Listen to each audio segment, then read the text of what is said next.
Okay, we have the green lights, so I will call this meeting to order for the Lake Mills City Council on August 5th of 2025. Misty, would you please call the roll?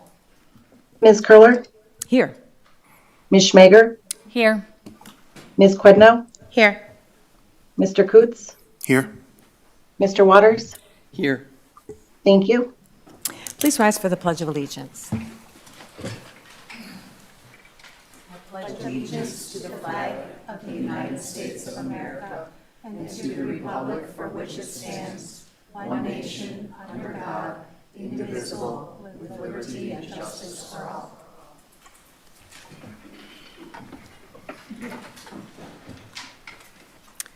Our next agenda item is correction and acceptance of the City Council meeting minutes from July 15th. Are there any corrections or comments?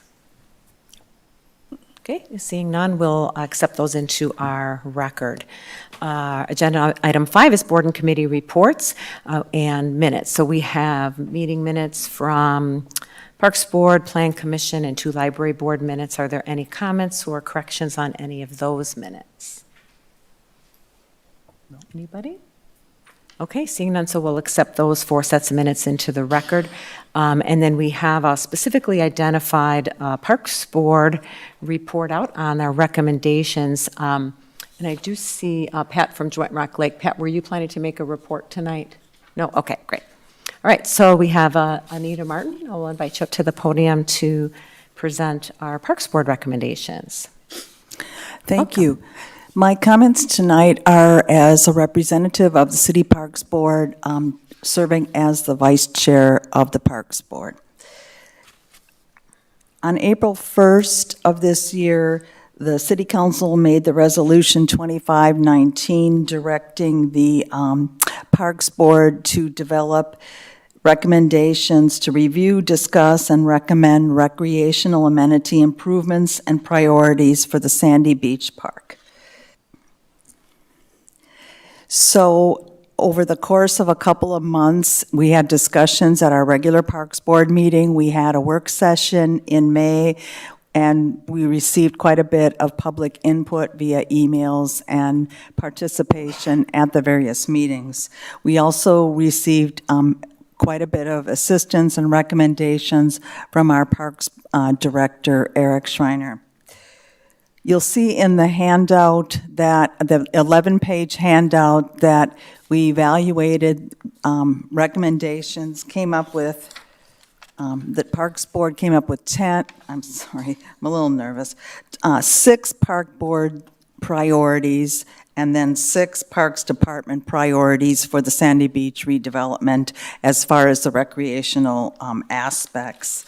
We looked at the rationale, the description, other potential options, issues and risks, cost, effort, impacts, and then final recommendations. Just a few comments about what we came up with and some additional requests from City Council as far as research and follow-up.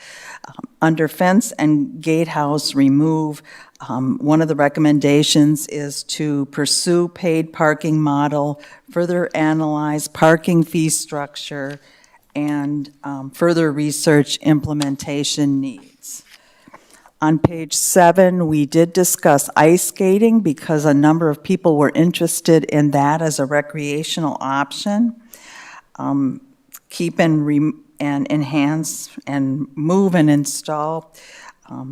It's unknown if pursuing winter recreation is a priority. We were suggesting that the City Council conduct additional research on ice rink installation. Revenue generating services on page 9, boat lifts and piers, move and modify. This was an area of a great deal of discussion and input by both the Parks Board as well as residents.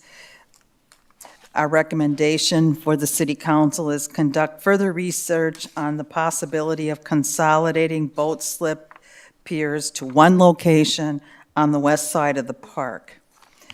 On page 10, the objective being safety, enforcement, and visitor safety. We are suggesting that the City Council pursue consultation with the Lake Mills Police Department for input on increasing public safety measures. On page 11, the objective being food and beverage service, there is the question of who would staff a potential concession stand, city staff or private staff. So that was another item. And then finally,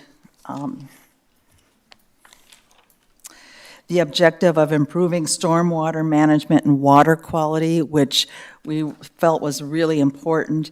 We do recommend accepting Rock Lake Improvement Association's proposal to fund a restoration ecology firm to support the city in developing a plan to capture and bioremediate. And it's my understanding that if a consultation such as that was approved, it would be a contract with the city and with financial support from Rock Lake Improvement Association. I thought that was part of the discussion at the end. So those are the items I think that we mainly just wanted to bring forward. Thank you. Anita, can I have you stay up in case we have any questions? Okay, sorry. Thank you very much. And I know you're pinch hitting for Tim Sprecher. Yeah, I am, who, and I'm just, it's been a busy day. Thank wasn't you. unable to be here at the last minute, so thank you for filling in for him, and thank you for your work on this. So this is not scheduled, tonight for any kind of lengthy discussion or decision. This evening, we're just receiving the recommendations, but I do want to make sure that if we have any particular questions for Anita or Mary, serving on the Parks Board, that we can do that. So are there any questions from council members at this time? Not a question, but I just wanted to thank Anita and the whole Parks Board for the work that they put into forming those recommendations. I attended some of the meetings virtually and some of the meetings in person, and there was a lot of time put in, a lot of opinions expressed, and there was a lot pulled together in a relatively short amount of time. So thank you, and thank the whole board for their efforts on this. Thank you, Greg. We appreciate that. It's been an interesting process. Anyone else? Greg? I wanted to also thank the Parks Board for their efforts here. I know there's a lot to look at, and it looks like you covered a lot of ground in short time, so thank you for the feedback there. I know there's a lot for our board to look at, and our council to look at and decide how to move forward with Sandy Beach. But I guess my feeling is that Sandy Beach has kind of come backwards over the years. We've eliminated services over the years, not this council, but prior councils. And I think it's time that we step forward and do some things down there. So looking forward to taking some action. Thank you. Thank you. Any other comments? Mary, anything that you Yes, wanted I would to- like to make some comments. First of all, thanks, Anita, for joining on short notice to frame the work that we've done. I think there's one topic that I think is going to be the most, lengthiest discussion is the food and beverage service. We have, as you all know, on some of the earlier renditions have talked about food carts. We wrestled around with that. It's not necessarily recreational, but it's in the recreation space. So we came up with a recommendation that we felt was kind of a balance between what the citizens had said in the survey and what some of the input was. So, but that one there, we really haven't had a formal conversation around if we want it, and if we do, what it looks like. And so I think that one, if we could all give some thought, that one in particular, I think is a big decision. What it changes the face of the park, and so I think that one I would draw your attention to. And the second one that I feel has a little bit of a sense of urgency, the Rock Lake Improvement Association has the ecologist interest to help us with the stormwater plantings, and they may have an interest to reach out and work with Eric to make sure they understand the terrain, just to do homework, to start thinking about how they could help in developing planting, I would say recommendations, so input when we get to the nuts and bolts in developing the park later on, and they don't want to be a stumbling block, and so support for stormwater, looking at that through the RLIA offer, I think has a sense of urgency for me, so that we aren't waiting for them to get started when we are moving this forward. I don't know how fast things will go. I don't know where any of this or all of this or some of this will be in the CIP. And so that one they're just, I know, I don't want, they don't want us to be waiting on them. And so that would be the one subject that support on that early would be great. So I guess I have a thought on that, and then I would look to staff to see if they have any other ideas. We could certainly schedule this for further discussion at, our next council meeting, or have a work session, or, however we want to frame that, to go through the recommendations in more detail, maybe prioritize. I think, and again, my compliments as well, and thank you to the Parks Board for this very detailed work, and it really put together very well with the rationale, the pros and cons, maybe alternatives that you talked about, and then supporting your recommendations. I think it's going to give us a really good foundation for looking at the capital improvement plan and where we might want to plug in some of these recommendations, different years, and certainly some that need more evaluation to decide. But I guess my thinking would be maybe have a discussion on this, on these recommendations at our next meeting, and then maybe to identify some priorities and maybe some things that we would want to even fit into with the parking lot design, which is kind of the next thing that I think would be queued up, and see where there might be some overlap in stormwater management, for example, with that. So Drake, what do you think would be the good next step on this? Yeah, absolutely. We can have it on the next agenda and have the council discussion on what pieces of it they want to prioritize. That should line up pretty well with the timing on the capital improvement plan, in case the council wants to insert any dollars into that plan. Right now, there's some placeholders, but not any firm commitments within the CIP on what's happening at Sandy Beach. And so it should coincide well. And we'll just have to prioritize it amongst what other capital projects exist, and what the council wants to accomplish in the coming years. So, fellow council members, does that sound like a good plan to give us everybody time to review this further and then be prepared to talk about it next time? Michelle?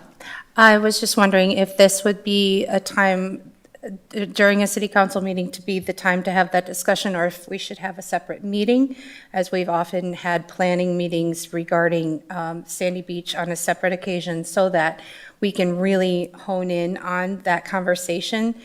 Sometimes I feel like when we have it in a city council meeting, we feel like there's not as much time to have those conversations, and I would really like to have in-depth conversations so that we can really analyze before making any final decisions, or telling staff that they need to start writing stuff up or anything like that, if that makes sense.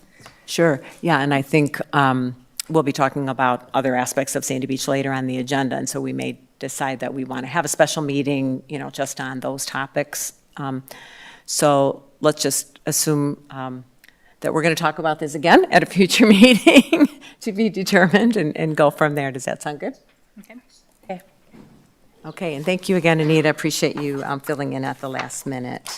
Any other questions for Anita? Okay, thank you. Okay, so we'll move on to agenda item 6, which is correspondence and constituent contacts. Michelle, would you like to get us started? Sure. I had 3 emails regarding the trailer parks, 1 email regarding signage and the concern of a citizen saying that there wasn't enough, and another email regarding the Joint Rock Lake Committee. Great, Greg. I had an email on Bartles Beach, several tax concerns with the new assessments going out, and a Joint Rock Lake memo from Patrick, and a memo on the land use maps. Great. Mary. Okay, I think we all got something from Spectrum News asking about our growth. In addition to what Greg and Michelle have, I also had a correspondence about the mounds at Sandy Beach, the library. I met with Michelle Gerard and 2 library board members just to go a little deeper and get some clarification on things. So thank you to Michelle and Gerard and Wendy and Robin. Property assessments, signage at Bartles regarding, I think we just got that one regarding ADA, and I think that's about it. Great, great. I've had the same as everyone has already mentioned.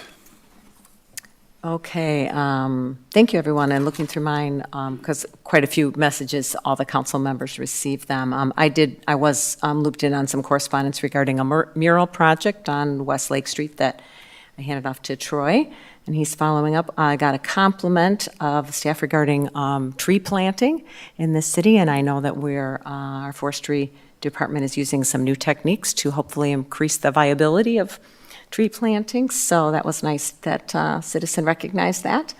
I did get one email, I think maybe we all got this one, about the Sandy Beach mobile homes objecting to use of city funds, and then just this evening at Bartles Beach parking, which I think Eric has already followed up on. I think that's it. All right, thank you, everybody. Okay, our next agenda item is public comment. So individuals who have registered to speak are invited to address the council at this time. I'll call people to the podium, so when you come up, please state your name and address. No action will be taken for items that are not listed on the agenda. Each speaker is limited to 3 minutes. And we're trying out a new timer, so we'll see how it goes, but hopefully this will help you as a speaker to know when your time is getting close to up. So it's sitting over here, just to the your right of Michelle. It says 3 minutes, and it'll make a beep when I start it, and it will make a beep when your time is up. So Is that your button? that's the button right there. And that's all it does is turn on that timer. So, okay, so we have several people registered to speak, so we'll start with items that are on the agenda tonight. Jay Ludeman wants to speak about the rezoning, and then after that, we'll have Gail Oglesby on Linden Street. So, Jay, come on up. See if I can get this to work here. Good evening. Good evening. Son, okay. I am here to comment on item number H, Ordinance 1279, the amendment of comprehensive plan on that parcel off East Tyranena Park Road where I live. This is at least the fourth time that this developer has come to the Planning Commission's or to the council trying to change this designation. When he was given his original permission to build that massive apartment complex that we all can see from the interstate, this parcel was designed to be a buffer zone of R1 housing between the R1 housing to the south of that parcel and this very, very large apartment complex that's there. By passing this, they raised it from R1 to R13 and at the last council meeting. So when they caved to this developer who has, for the last 10 years, made no effort whatsoever to do anything with R1, his whole statement was to go as much as he could with as large apartment complexes as possible. The planned neighborhood supposedly will allow for R1 and R2 and R3 housings, but the developer came with a program that had absolutely no single-family homes with it whatsoever. He apparently had plenty of notice and had plenty of time to work with the Planning Commission, you gentlemen, but no one contacted us that actually live on that land or near that land to see what our reactions were or what our recommendations were. So we strongly oppose taking this to something other than R1, like what was planned for over the last 10 or 12 years. The other part is, and then I'm running out of time, but I would like to see a new environmental impact statement on that piece of property since those apartments have been built. All of the waterfowl that have been displaced by that huge apartment complex down there have moved up the hill. It's very common for all of us along there to have sandhill cranes, wild turkeys, Canadian geese, plus many other mammals that utilize that, the environment of that cornfield and the green areas that are not under tillage. It took him this long before he came up with a plan. Why not go the other way and turn that into a park? Thank you.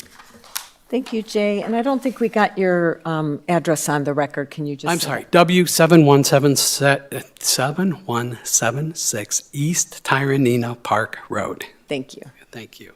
Okay, so next is Gail Ogleston, talking about the Linden Street sewer. And then we'll have a few people speaking on Sandy Beach. I'm a short person, I'll have to get this down here. I'm Gail Oglesby, and I'm a owner of 805 Linden Street here in Lake Mills, recently annexed from the township. I'm sorry, Gail, I'm getting used to this too. I got to reset this timer for you. Oh, okay, I won't start over again. You're not in trouble. Anyhow, beeps. I live on Linden Street, and there's been a couple years now, we've discussed putting in a street, sewer line, water line. My system, on that street, I have the only property that has failed. The system has failed. I guess it's not up to code, but basically it is failing more and more all the time. My biggest concern is, well, two concerns is the cost involved, because I have to pick up the price. Some of it will be over taxes over 10 years, but a lot of out-of-pocket price. So I'm concerned about that. But also, like I said, my system is failing, and if I have very many people in my house, it's just I have sewage backup, and it's just, it's a mess, it really is, very costly too. And so I'm just looking at getting this, speeding up the process, because it's really been dragging on quite a while now. And I guess, I think we're going to discuss that tonight, and some alternative plans, but just wanted you to be aware of that. Okay, thank you. Thank you very much. Okay. Here we go. Got the new time. Okay, so we have several people on Sandy Beach. We have Mike Heaslip. And then after that will be Tom Krejci and Bob Clark. So you can get ready. These were, my comments are the Please come to the microphone. level B. What we're discussing at the Great, go ahead and Okay. speak to that. Thank you. My name is Mike Heaslip. I reside at 37B Paradise in Sandy Beach. That's on the B level. I think that if we could coordinate between the city and our association of the trailers, we could come up with a workable program to gain what everybody's after, is a nicer place to live. If we were to spread the cost over the entire association, all three levels, instead of just looking at B separately, we could reduce the cost per unit by a large amount of money, rather than just putting the emphasis on B itself. Eventually, A is going to have to be redone, and possibly Sandy, or the Pines. So I think if we work together with all three levels, and then, excuse me, I do have some figures, but I didn't want to go with them, but I've been coming up here for 60 years, better than 60 years. And when we first started coming up, all the roads and everything through all of the levels were, they were just gravel. And at that time, by having gravel, a lot of the rain and such just seeped into the ground. And where the volleyball courts are now, and the surrounding area, that was lower. And that was where we all played and hung out. But it was also where the boats were stored. Now, when we got a lot of rain, all the water would congregate in the middle there. And the rest of the parking lot stayed dry. So we did have difficulties, sometimes you went to get your boat out, it'd be up to your ankles, but that was no big deal.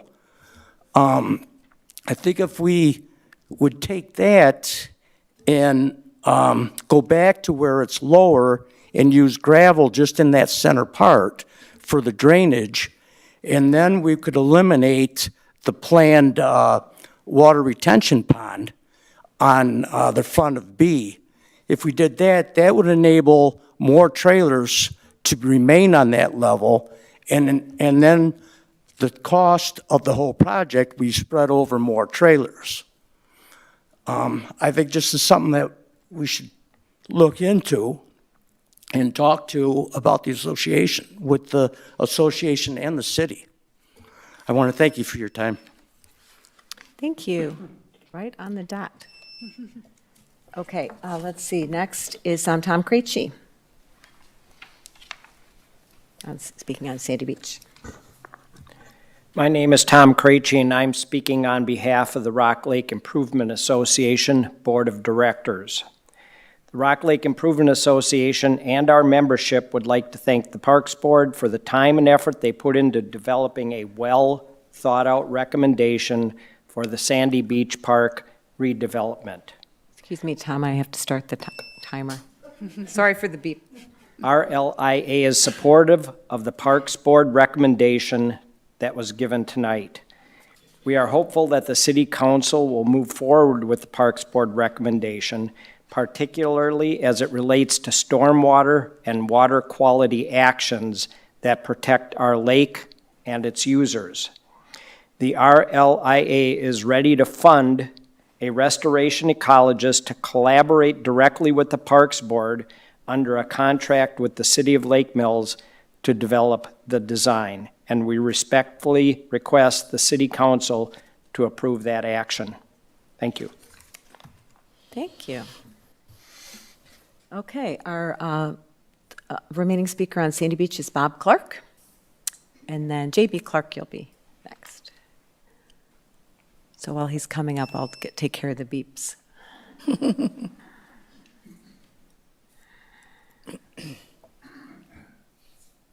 I'm Bob Clark. Live along Sandy Beach Road in the Pines, part of the trailer park.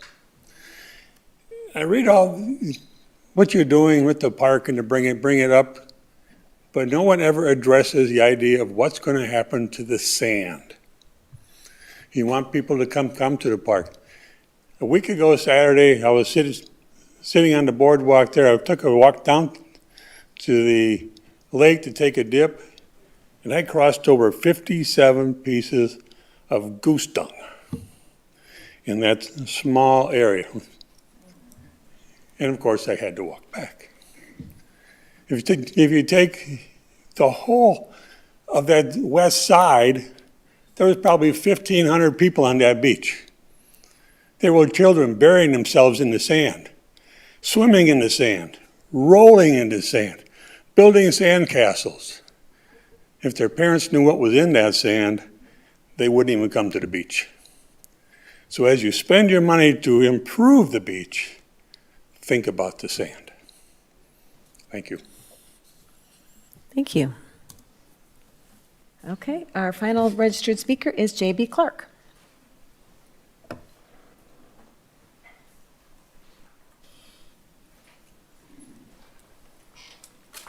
Hello. Hello, J.B. Clark of 122 Milton Street again.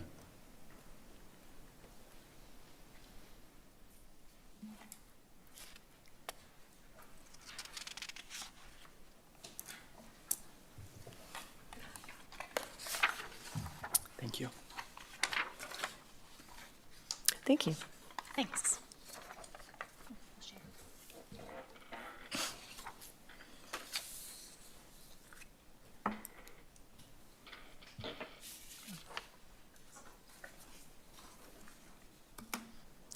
You're not planning to speak, JP? No, did you read the memo? I read what he distributed. I don't know if he wanted us to read it out loud or not. So, okay. All right, well, no one else has registered so we will close public comment for this evening. Thank you, everybody, and sorry for my lack of familiarity with our timer here. Let's see. hopefully that'll turn that off. So, okay, our next agenda, so public comment is closed, and our next agenda item is the city manager's report. Thank you. The one thing I'll highlight tonight is every property owner in the city of Lake Mills will have received a notice of their preliminary assessment. There's been a lot of conversation regarding that. I would just like to note, warn, don't just take what the mill rate is or has been last year on your tax bill and apply it to the new assessment. That the assessments, are one piece of how property taxes may be determined, but it's largely determined by what the relative value of the property is in relation to the community as a whole, and what the levies of each of the taxing jurisdictions are. So county, tech college, school district, and city of Lake Mills. From the city of Lake Mills standpoint, the city is limited in its levy increase by the state of Wisconsin, by levy limits, by net new construction. In the past, we've seen that be between 2% and 3% in most recent years. And so that's been the maximum amount that the city can increase its tax levy, which obviously is much lower than the average 60% increase we saw from the revaluation of property. And so you can't just take the mill rate and apply it to the new valuation and calculate what your taxes will be, because that will give you a much higher number than what it will end up actually being. And so when you're looking at it, when you're looking at what the increase is, that average property increase was just around 60%.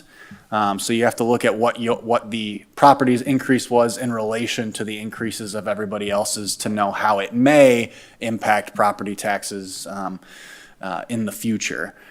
I'd also note that you can find the contact information for the assessor on our website. There's also been some social media posts with that contact information. Their open book period is scheduled for Thursday, August 13th, Thursday, August 14th, and Friday, August 15th. There will be 3 assessors here for appointments. If you call and make an appointment, you can also call or email the assessor ahead of time with any concerns or questions you may have about your property assessment. That's what's known as open book, the open book period. Through that open book period, the assessor can make changes to the assessment if they find that there should be one. Final determination notices are scheduled to be sent out around August 24th.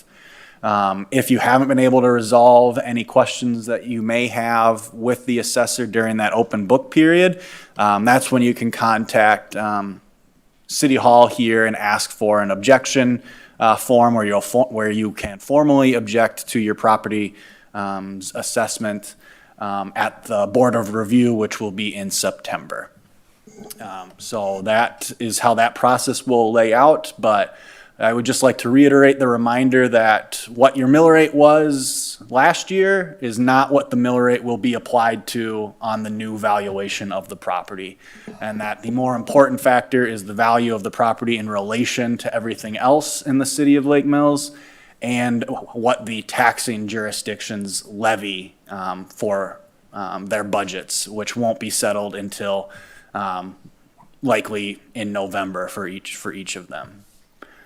Other than that, if there are any questions from the council, I'm happy to answer any. Any questions, Mary? I have one question and one comment. Comment first, I had a citizen call me late afternoon to say that the phone number to the assessment's office was going to like a dead line, and they weren't sure if it was just like a phone. Sometimes the phone system gets clogged and you end up with a drop, but she tried twice and it was dropped both times. So we might want to take a look at it tomorrow, make sure it's live and there hasn't been an issue. Second, my question is, when will that mill rate be determined? What is the date by which the new one will be? Tax bills are required to go out before December 15th. And so that means that all of the taxing jurisdictions will have had to adopt their budgets for the coming year, and the full amount will be calculated at at that point. So the final mill rate won't be determined until we receive notice from all of the taxing jurisdictions as to what they are levying. And then the mill rate gets calculated based off of what's being levied. So that's October, November, I was just trying to get the, I can't tell you an exact date, but okay. I know that it definitely will be determined by early December. okay. So like the other taxing jurisdictions would be the Lake Mill School District, The technical colleges. technical colleges, yeah. And then Jefferson County. Okay. We also Yeah. have to wait for the state school credit to come in too. And the state school credit, okay. Michelle? A comment and more of an ask. Is it possible that, Drake, you could write up perhaps a memorandum and post it somewhere in a way that could be understood in case somebody doesn't happen to watch this or understand what exactly you're saying? If we could put it in a way to help everyone understand what this means? There is a 2025 revaluation dedicated page on our website. So I would direct people to that. There's a frequently asked questions section, templates of the notices that have been sent out, some informational material from the assessor that's posted on there. And then, of course, they can call us or the assessor, but that webpage has quite a bit of information. And we've shared it a few times to try and get it out there. But if you go to the front page of our website, and you'll be able to find a link directly to it. Okay, and does that also include any information about like what we're talking about today with regard to Sandy Beach or the library and the monies needed for that and how that may affect taxes? No, because we don't know. The Right. council hasn't taken action. No, yes, I understand that. I'm just getting a little bit of ahead of it and just trying to think about what questions someone would have if they were wondering about that. Yeah, we'll be talking about on the capital side, we'll be talking about the capital improvement plan starting at Public Works Board next week. As part of that, we do get an analysis from our financial advisor as far as what tax impact those projects would have, what their impact would be on a home value of X dollars. And so that piece of it will be determined. As far as the operating side, the operating levy, we'll probably have to wait until we get what the net new construction is going to be and get deeper into conversations about the 2026 budget. So what I'm hearing you say is, just saying so that it's on the record, everyone can go online to look for the more spelled out version of what you've said. And that also to pay attention to Eller's report coming out and look in the area with regard to the tax impact of a certain percentage or a certain type of household cost, correct? Yep, there will be information like that, and then we also begin deliberations and discussions on the annual budget upcoming here in September. Yes. Okay, thanks. Good. I had a quick question on the taxing jurisdictions.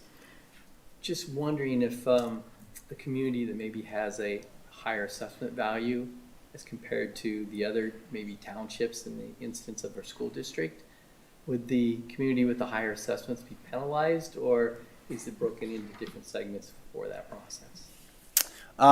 No, it gets equal. You get an equalized value, an equalized rate, which is how the state equalizes that amongst different municipalities. So,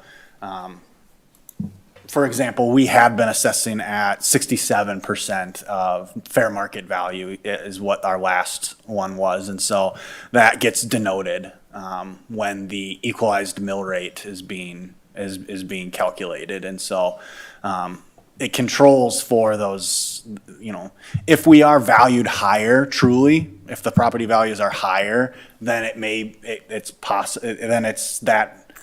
From the school district's perspective, it's your value in relation to all of the value in the school district. And so if your property is of a higher than average value, then your share of the pie is higher. So from that regard, yes, if there's higher valuations in relation to the valuations of other properties outside of the city of Lake Mills, that can have an impact, but just because we were assessing at 67% of fair market value does not mean that our value was not being, that we weren't already a higher value in comparison to the others because they equalize it at the state level. So it's assessed across the jurisdiction evenly then? You're right. The equalized value is how the state attempts to control for the different schedules that municipalities on for assessing to fair market value. Every municipality in the state of Wisconsin has to be within 10% of fair market value at least once within 5 years. So you have to be between 90% and 110%. As soon as you fall, typically it's below. As soon as you fall below 90%, at a certain point after, I think it's 3 years, you get a first notice, and then you get a second notice in the 4th year, and then you get a third notice. And if you still haven't undertaken a revaluation, you then have a state monitored revaluation. And so they will mandate an order. In our case, the city, they would have mandated us to do a revaluation had we not decided to do one when we did. And so that's the requirement placed on municipalities, is they mandate everyone to be 90% to 110% of what is deemed fair market value. Thank you. Any other questions or comments for our city manager? Okay, thank you, Drake. So now we will move on to council business. And our first item is Resolution 25-42. Misty, would you read that title, please? City Council Resolution 25-42, Conditional Use Permit Declarations and Findings. Petitioner St. Vincent Depaul Society. Conditional use to allow multiple principal structures on one parcel, 720 East Lake Street, Lake Mills, Wisconsin.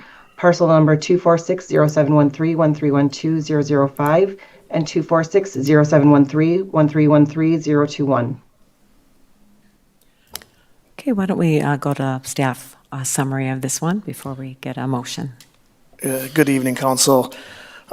This request in front of you doesn't have a whole lot of moving parts like a normal conditional use. It's more or less a request to allow two principal structures on one parcel. The way this came about is St. Vincent, their main building on 720 East Lake Street, purchased an adjacent property off of South C.P. Avenue, 203 South C.P. Avenue. And in order for them to move forward with their design, they're going to have a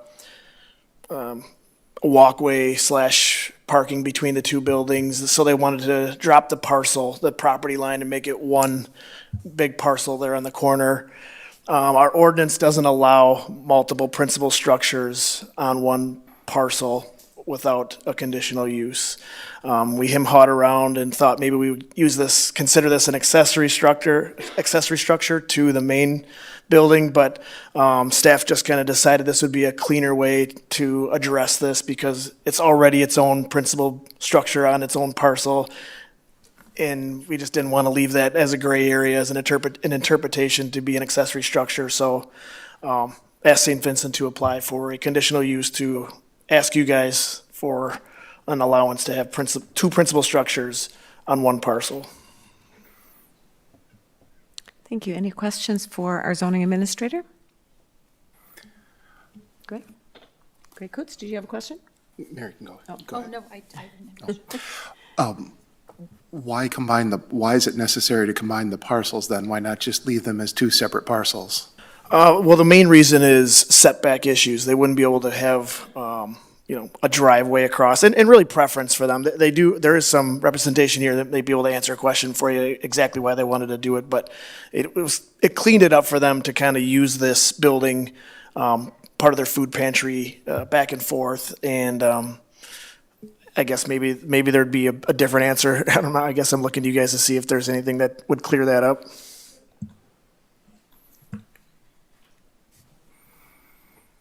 And can you give us your name, please? Logan Ferry, Keller Incorporated, here on behalf of St. Vincent de Paul. We were engaged with St. Vincent de Paul starting in 2023 Went through a few different plans. The original goal was to try to move the food pantry out of the main store building into the Culligan building. With setbacks, with where the building's currently located, it just didn't make sense. The impacts of stormwater and sewer to the parking lot we would have had to add for the food pantry was just cost prohibitive to the group. So the goal now is really to expand the food pantry's footprint within the store building and make the Culligan building just a warehouse, basically. So the goal is really to be able to move product from one building to the other without going on the main streets to keep the volunteers and the staff safe. Thank you. Thank you. Any other questions for the consultant? Greg? Just a statement that it was recommended for approval from the Planning Commission. Thank you. I will move to approve City Council Resolution 25-42, the Conditional Use Permit Declarations and Findings for the petitioner St. Vincent Depaul Society. Second. Okay, we have a motion by Ms. Schmager, seconded by Ms. Quednow. Troy, I have a question. So is this, if we approve this conditional use permit, is it just for the specified uses that are in their application and the expansion of driveway and so forth that is in their application, as opposed to, like now if we're approving two principal structures, could they make some completely different use of that second principal structure under this permit, or would they have to come back? Sure. to the So city? you're really just allowing two principal structures. You're not really, the use is still up to them, right? So they could change the use if they wanted to. I guess I should note that if you don't allow this two principal structures, we wouldn't be able to move forward and pass the CSM to create one parcel. It would still be a divided two parcels. So if you were worried about that, I mean, they own both those buildings. They'd be able to do whatever is allowed by zoning rights in that building from here on out. But basically just allowing the two principal structures to be on one parcel. But yeah, we're not really dictating the use of that right now. Okay, thank you. I just wanted to make sure I understood that. Any other questions regarding this proposal? Okay, seeing none, can we have a roll call vote on Resolution 25-42? Ms. Schmager? Aye. Ms. Quednow? Aye. Mr. Coots? Aye. Mr. Waters? Aye. Ms. Curler? Aye. Motion passes 5-0. Thank you. Our next agenda item is Resolution 25-43. Misty, would you read that one for us? City Council Resolution 25-43, final reduction and release of financial guarantee, White Oak Home Builders LLC, North Oak Townhomes Development.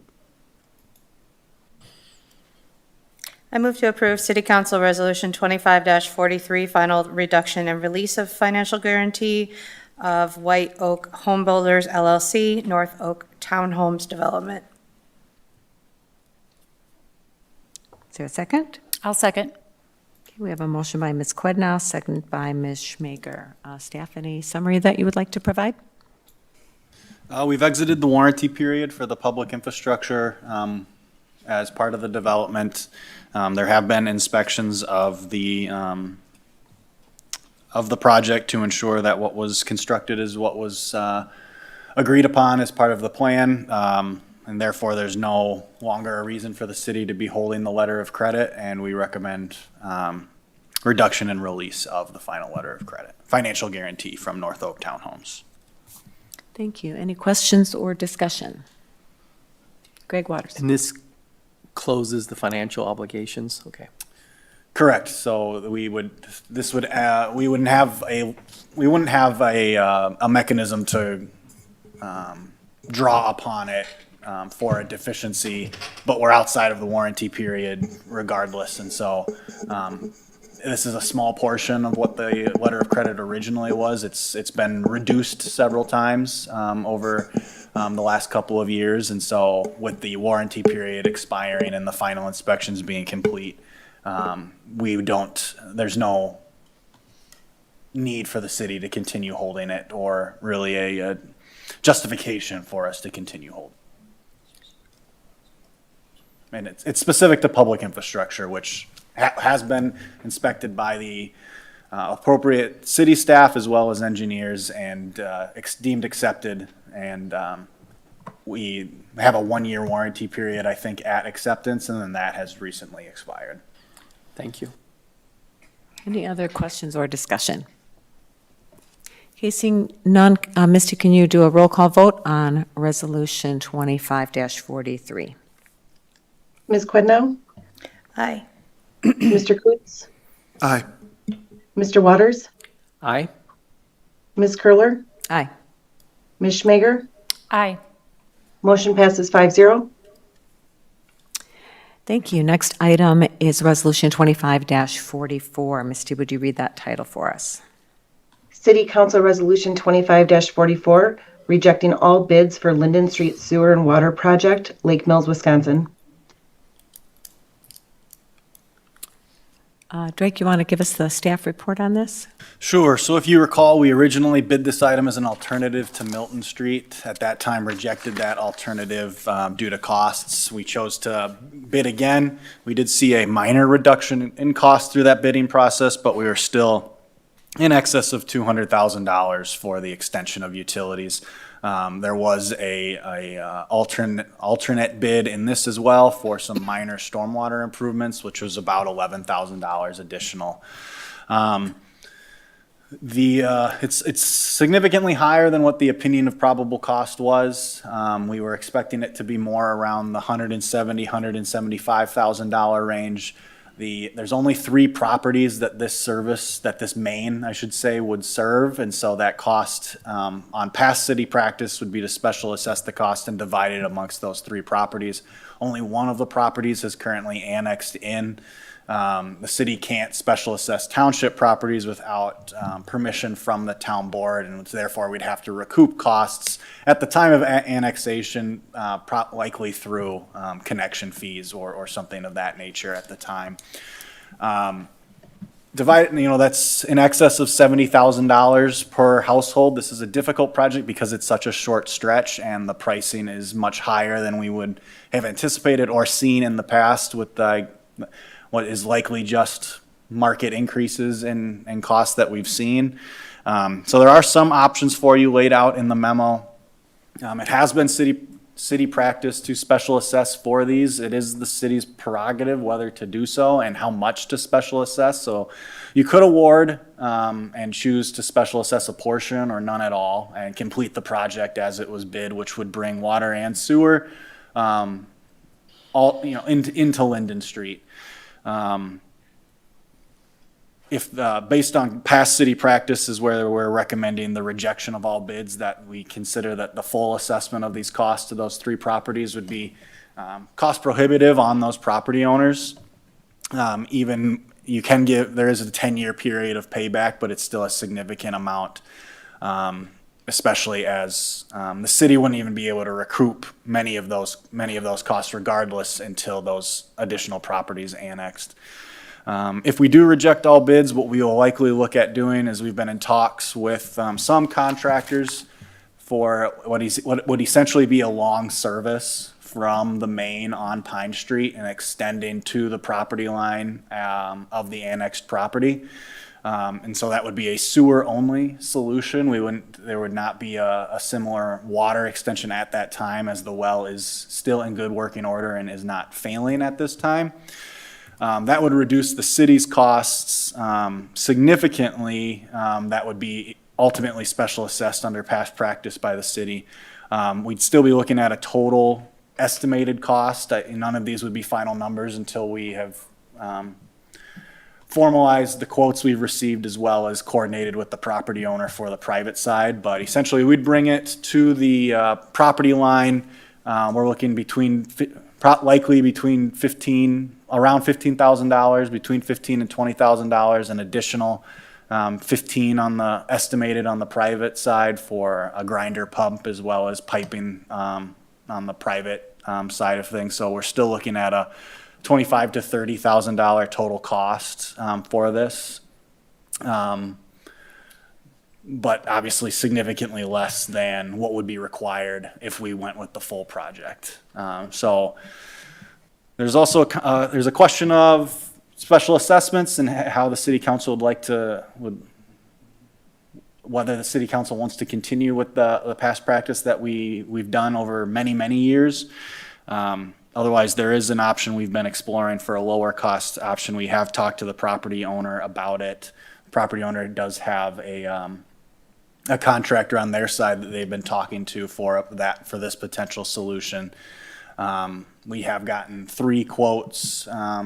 We need to clarify a few things with them before we could move forward on this option. The city cost would be under $25,000 on that, so we wouldn't need another formal bidding process. It just requires notice that we're moving forward with this project. And so those are kind of the options that lay before us. But you see the recommendation to reject all bids before you because of the significant cost that it would be borne by the current property owner at this point because of if we continued with the way the city has practiced this in the past. Okay, are there any questions or discussion regarding this resolution or the staff report? Drake, I have a question. So we originally included this in a Milton Street bid, and then it came out, higher than expected. Would including it in, the Prospect Street bid next year or with some other project, would that also be an alternative, or are you thinking it's just not likely to go down very much? It's possible, but there's also a timing consideration here in that the city is obligated to provide service, sewer service to this property. They've annexed into the city. They're unable to obtain a new septic permit under county regulations, and so we need to find a solution for the property owner before they would encounter a failure, a significant failure. And so waiting until the next bidding cycle, that septic would have to survive, operate until, May, June at the earliest of next year, which is likely not practical. And then just as a follow-up, so the alternative solution that involves a line just to this home for just the sewer, if there was some point in time that the other properties annexed in, would we then proceed with doing the full project of water and sewer, and then this temporary sewer line would be just temporary? We could look at services to each property. We'd have to evaluate it at that time. So the service solution is not perfect by any means. So it's possible that we could then bring a main up at that point. It's also possible that we don't know what the property owners may do in the future if they choose to sell. If this is kind of it's in the kind of a commercial corridor of the city of Lake Mills right now. So as property owners want to sell their properties, does a commercial entity that wants to develop retail or something of that nature in that area,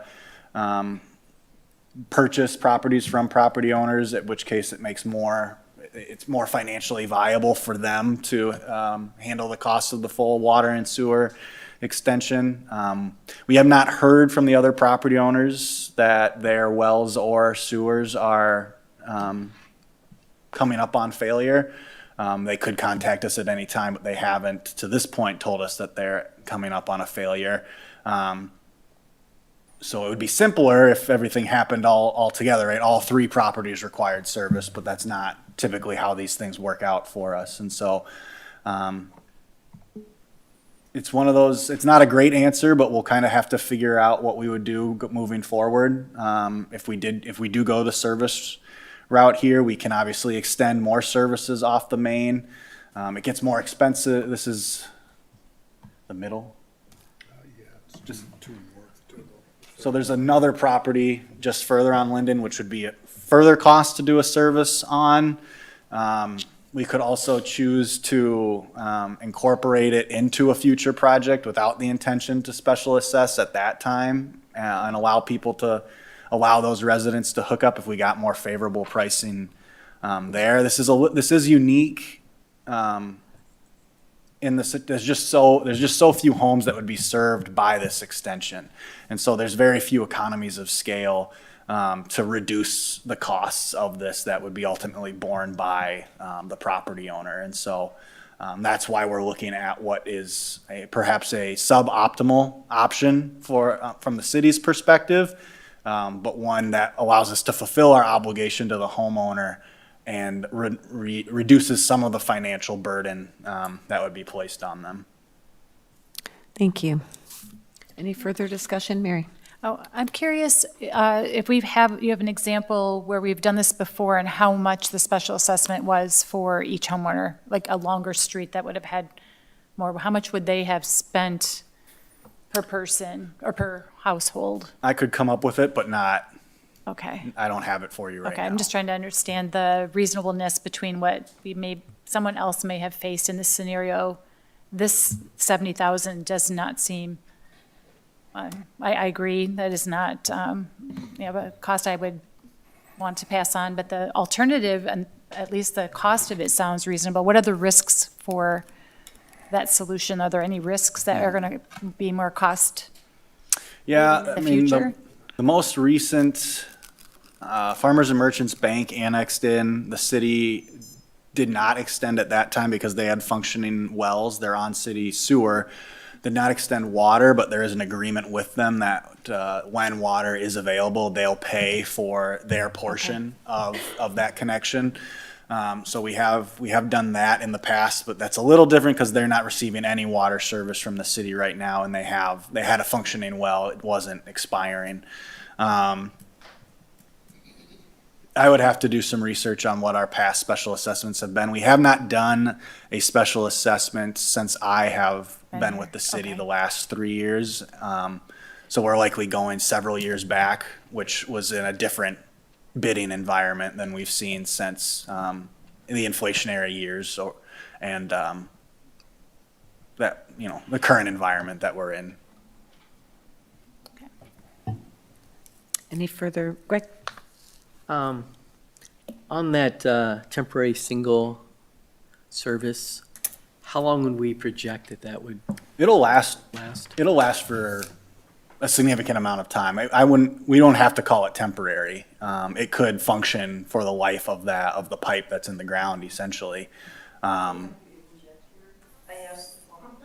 just a long service. And it was 10 years. It's for the pump. Mm-hmm. So there's So there's a grind. As a part of the service, there's a grinder pump.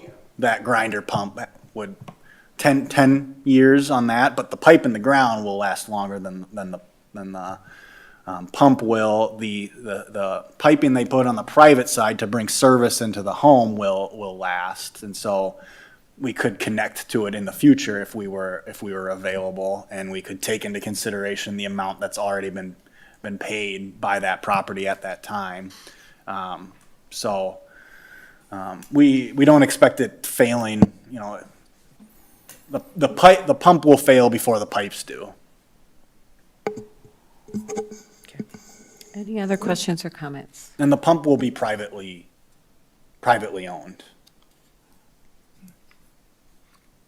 Okay, we need a motion on this resolution 25-44.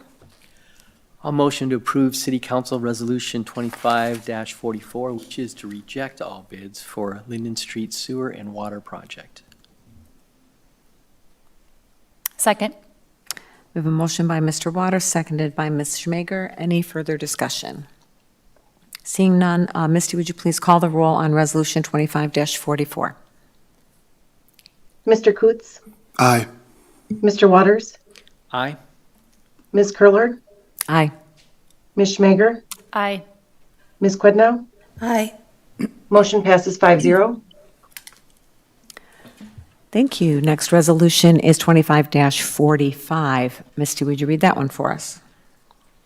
City Council Resolution 25-45, authorizing the city manager to execute an agreement with Midwest Sip and Social for the provision of seasonal non-alcoholic beverage concession services at Sandy Beach Park. Is there a motion? I'll motion to approve City Council Resolution 25-45. authorizing the city manager to execute an agreement with Midwest SIP and Social. Second. Oh, I think I heard Mr. Coots first, so. He can Motion by have it. Mr. Waters, seconded by Mr. Coots. Drake, any explanation or summary? This lease agreement was approved in template form by the city council many years ago. This is a standard agreement that the city enters into. We recommend approval. So this is just approving another vendor under the Correct. agreement. Any questions or discussion? Mary? I just have one question. I am curious to know where there had been some feedback from some citizens regarding the scheduling of the food trucks in past time. And there is a clause that says a reasonable schedule, and it talks about the schedule. How does that fit in with, as far as like non-compliance, or how do we manage the schedule? And I mean, just to make sure that we're kind of not causing consternation with our participants there at Sandy Beach when they're expecting something and it's possibly not there. That would affect their ability to renew a lease in following seasons if they're not following through with a reasonable schedule. It doesn't state specifically like Monday through Sunday, these are the schedules and the hours that you'll have, and there's no minimum set of hours. But if they're not there actually conducting service, they're really not providing a service to the park goers. So that could very well impact lease approval for the following seasons, because once these leases are approved, it would just be a agreement in following seasons between the vendor and the city to continue conducting business at Sandy Beach. So if a vendor's really not working for us, not providing the service, we would have the ability to void a lease with them. Okay. Does that answer your question? Yeah, so essentially what you're confirming is that we are pretty open to how, when they show up and when they're there. We're not holding them to a schedule. I was reading in the contract language, there was agreed upon schedule. So it gave me the impression that they said they would be here X days, X hours, and so that was agreed upon, so that you're kind of suggesting that we're not kind of that tight. There's no penalty clause Okay. in it other than non-renewal Yeah. of the lease, and so the enforcement mechanism for someone not showing up doesn't really exist. We have talked internally about whether we want to change the structure and how they compensate the city for the lease, and whether that includes, a fee of instead of a percentage of sales, a fee up front, so that they would want to be here to recoup the cost of that. We haven't really moved in earnest on changing any of this lease template until we kind of know what the city wants to do at Sandy Beach with food trucks. service. Okay. So there's things we could explore, but if the council doesn't view food trucks as a long-term service at Sandy Beach, then it may not be worth it to go down that Okay. path. Thanks. Thanks, Eric. Yep. Any other questions or discussion on Resolution 25-45? Seeing none, Misty, would you please call the roll on Resolution 25-45? Mr. Waters? Aye. Ms. Curler? Aye. Ms. Schmager? Aye. Ms. Quidnow? Aye. Mr. Coots? Aye. Motion passes 5-0. Thank you. Our next item is Resolution 25-46. Misty, would you read that one for us? City Council Resolution 25-46, committing $2,500,000 towards the LD Fargo Public Library Expansion Project. I move to approve City Council Resolution 25-46, committing $2.5 million toward the LD Fargo Public Library Expansion Project. Motion by Ms. Quidnow. Is there a second? Mr. Coots will second. Seconded by Mr. Coots. Okay, and I see our, Drake, are you presenting this, or do we want to have Drake come up? If there's questions, I would invite the city council to have the library director up, or any representative that they have here. If you have Okay. questions And we had a regarding city detailed, I financials, was going to say, we had a detailed presentation last time, so I don't know if people have specific questions for the library director, or you want to just go into discussion. Greg Waters, why don't you kick it off? I'd like to make an amendment to this resolution. I rewrote it because there was 2.5 was listed 3 times, so I just rewrote it. But it's basically committing a 50% matching contribution, not to exceed 2.5, towards the LD Fargo Public Library Expansion Project. So there's copies that way. So this is a complete replacement Replacement, amendment. copies that way. There's one extra copy for Misty at the end.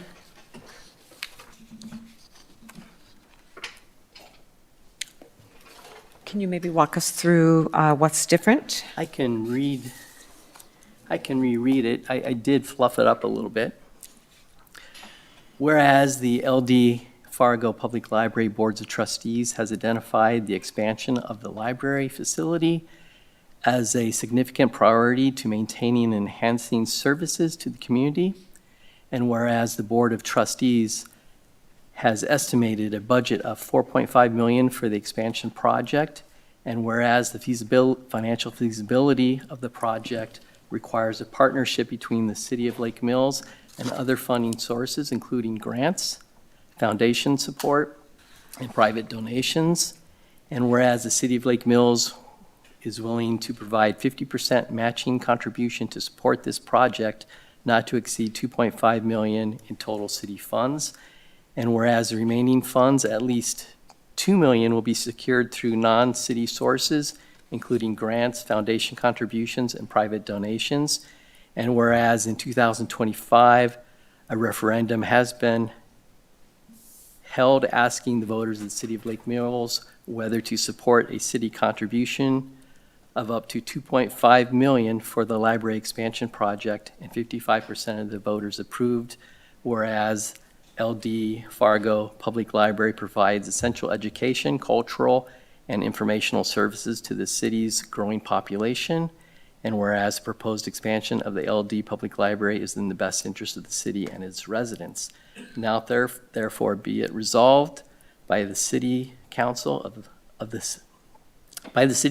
City of Lake Mills, Jefferson County, Wisconsin, that the City Council hereby commits to fund 50% of the total cost of the LD Fargo Public Library Expansion Project, with the city's total contribution not to exceed $2.5 million, to be budgeted for the year 2027, adopted on this day. Okay, so we have amendment, a motion for an amendment proposed by Greg Waters. Can I second? I will second the motion. So we have the a amendment. motion by Mr. Waters, seconded by Ms. Schmager. As far as housekeeping, Attorney Drescher, would it be appropriate to label this resolution with the letter A at the end? And then that's, since it's a complete replacement? I put May on mine. Okay. So we'll refer to this now, we haven't voted yet, but we'll refer to this as Resolution 25-46A. So we have a motion and a second. So let's have discussion on the proposed amendment.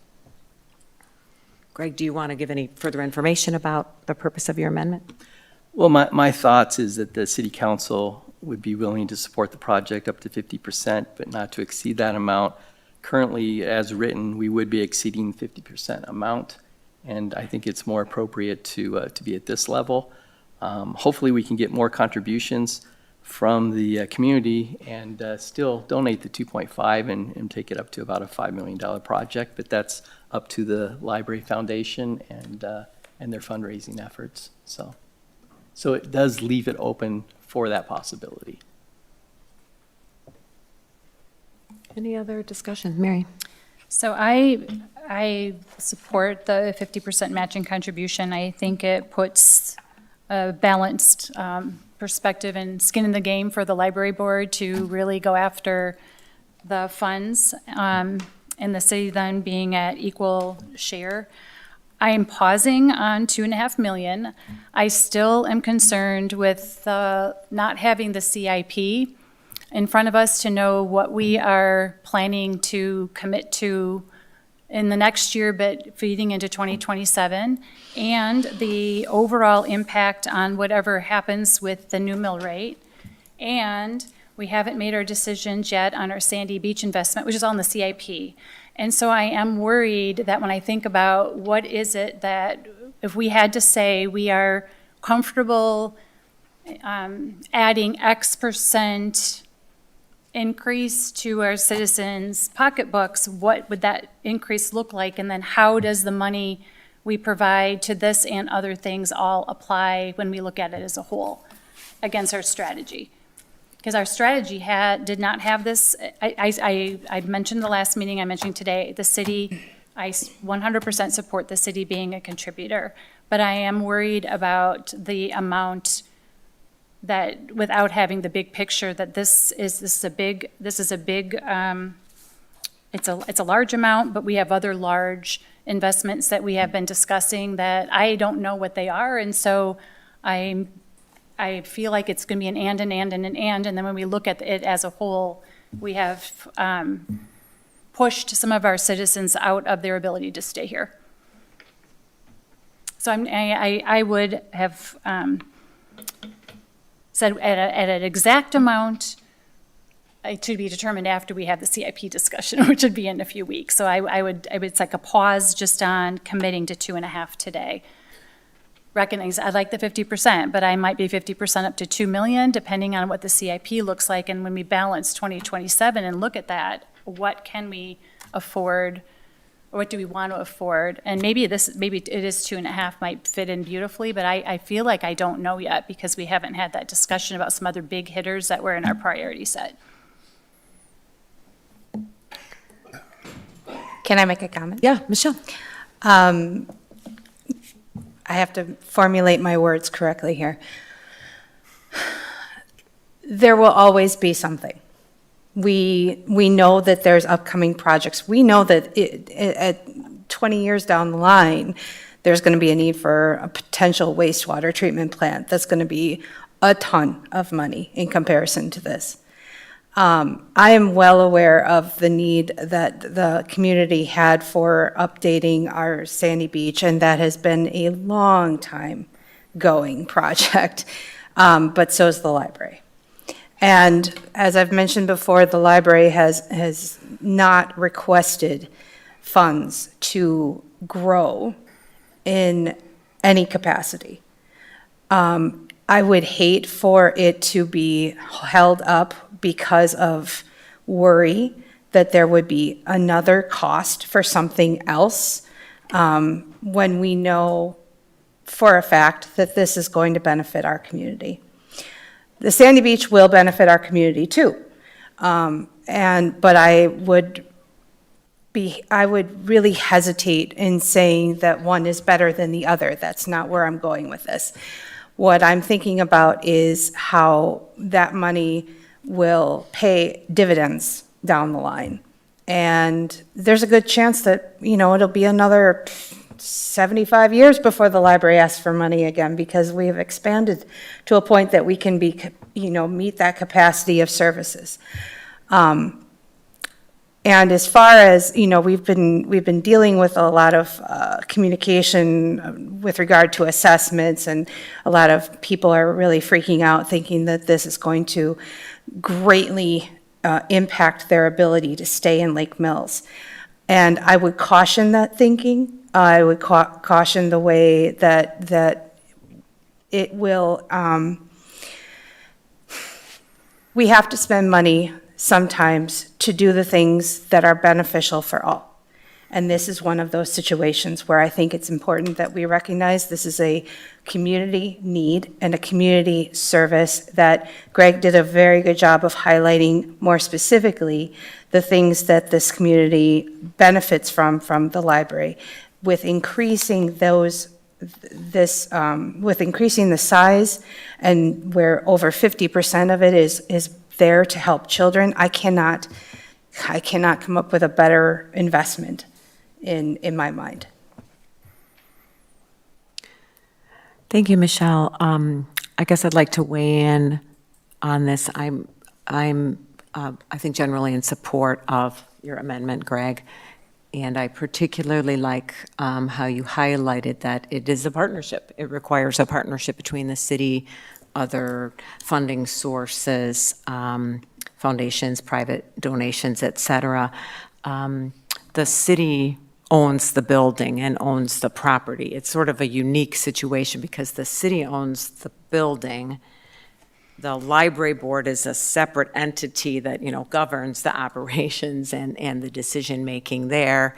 But I think it's reasonable for the library board and for the community to expect that the city would contribute a significant amount toward an expansion project since we will be, continue to be the owner of the property.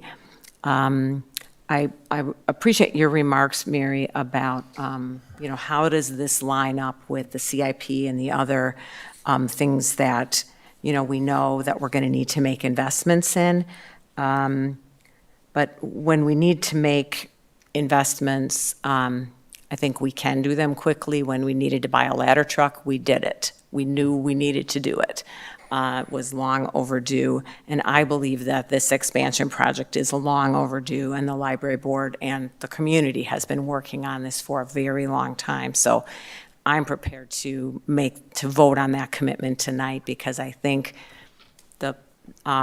it's needed if they're going to raise their matching share. They're going to need to get started, and I think if we've had a placeholder for up to $4 million, I think, in our CIP in past years, so this is not as much as that, but I think it's the kind of project that we shouldn't just wait and say, well, until we know about this or that or the other thing. I think we should make a commitment to this.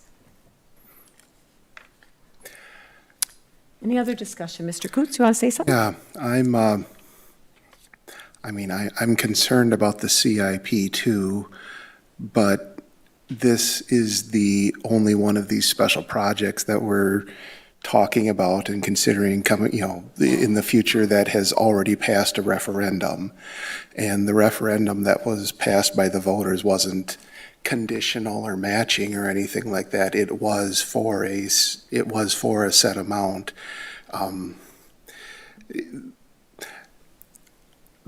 I don't need to go into the whole history. I thought that part of the presentation probably took a little bit too long last week. Sorry. But I understand that the library has put a lot of time and thought and effort into the plans, and I am willing. I'm going to be voting against the amended resolution, not because I don't want to fund the library, but because I want to fund it completely and not in a matching way. I'll be voting to fund the library regardless of which version of this passes, but I think we should commit $2.5 million to it, especially because the library has said several times that a commitment from the city would assist in their fundraising efforts, and I would like to make that commitment and not hedge my bets on the commitment either. Any further comments or discussions? We're still discussing the amendment. Can I follow up with Greg? I completely agree with Greg's comment that, and I'm sorry I didn't point this out before, that the fundraising and the commitment from other entities is really very much based on whether or not we commit. Committing on condition may impact the ability for other entities to be able to provide those services or those funds. And I think in the situation where we're looking at the potential of even, an increase of 10% because of inflation, we really should do the whole kit and caboodle and do the 2.5 and commit that and stick to it. Because if we try to say, well, if the board or whomever gets 2 million, then we'll give 2 million. By then it'll be too late to be able to provide the services at the 2 million cost. Do you see what I'm saying? Does that make sense, or am I not making sense? Okay, because I'm just concerned that if we put it on a condition, then we are delaying and ultimately getting it to the point where it's going to end up costing us more. But we haven't agreed to that. So then it's putting a disservice to the library, because then they can't use the money the same way that they could. Do you know what I mean? I think The fiscal responsibility for the city is pretty high in this situation. And like we've been talking about, there's a lot of other projects. I want to be responsible for the money, but at the same time, I want to support the library. So hence the amendment. I think one thing I would see, I appreciate your comments, Michelle, and it seems to me, I know that the library board has set a maximum budget of 4.5 million. It seems to me the way that this amended resolution is written, it would allow the library board to go up to 5 million if the board could raise $2.5 million, if I'm reading that correctly. So it could allow for, some further expenditures potentially, but obviously dependent on fundraising. Right. I'm just wondering if the fundraising capacity, because the way that and Gerard, maybe you can help correct me if I'm wrong, but if we as the city say, well, we'll commit up to 2.5 million or 50% when the other, when the library board is able to provide that extra, meet that need, I'm worried that the other entities will look at that as, well, that's not very stable, and not provide as much. We're making a commitment tonight. Yeah, it's a commitment. It's kind of It's a common. it's a commitment, but it common feels kind of, approach. I don't know, it doesn't feel solid. It feels like, well, if you guys can do your end, we'll do our end, which, I mean, in normal situations, yep, I would agree with that. If in our household, you do a little bit, I'll do a little bit, we'll get it done together. But in this situation, we're looking at a timeline that the money is impacted by time. And that would be my concern, is that if we say, well, if the library board can earn or can get that much money by 2027, we'll give you 2.5 million. Well, we can't get the 2.5 million unless the other entities won't provide, unless they know that this is for sure. So we're saying it's for sure, but we're not saying it's for sure for that amount of money. And that's where I'm wondering if that's going to have a domino effect for other fundraising efforts. Michelle, can I ask a clarifying question? So under the initial, original resolution, it's asking for a commitment of 2.5 million on a $4.5 million project. So what happens if we get to 2027 and the library board and, the fundraisers have not raised $2 million? Then what happens? Does that mean the project doesn't go forward? Can I bring Gerard up to the podium? And or maybe Drake would weigh in. I don't know where to get that answer, but If the dollars aren't there, the project can't happen. So if, under any commitment from the city, if you commit 2.5 million on a matching basis or 2.5 million regardless, if the library board does not meet the fundraising necessary in order to ultimately pay for whatever amount remains, they either have to ask the city for more dollars, delay the project and fundraise for longer, or the project doesn't happen. Okay. Or we would maybe just be able to cut it back to the amount we have as well. So if we raise 4 million, maybe we'd be able to cut it back and make it affordable. Yeah. Which would also mean that we'd have to talk to FEH again and pay them more money for another plan. Yeah, we'd have to pay for any kind of redesign, unless there's ways we could just cut things out of the existing design, but I don't know. But we're still really pushing now towards the fundraising. Jody Sweeney, our consultant, is very enthusiastic. A lot of times, and she's been doing this for years, it just takes a first donor to step up and everybody falls in line. And this situation is actually the city committing. And then the other donors know that there's that commitment from the city and they step forward and commit as well. Gerard, do you perceive that there would be any hesitation by anybody else to give us money if the the amount of money the city would contribute is conditional?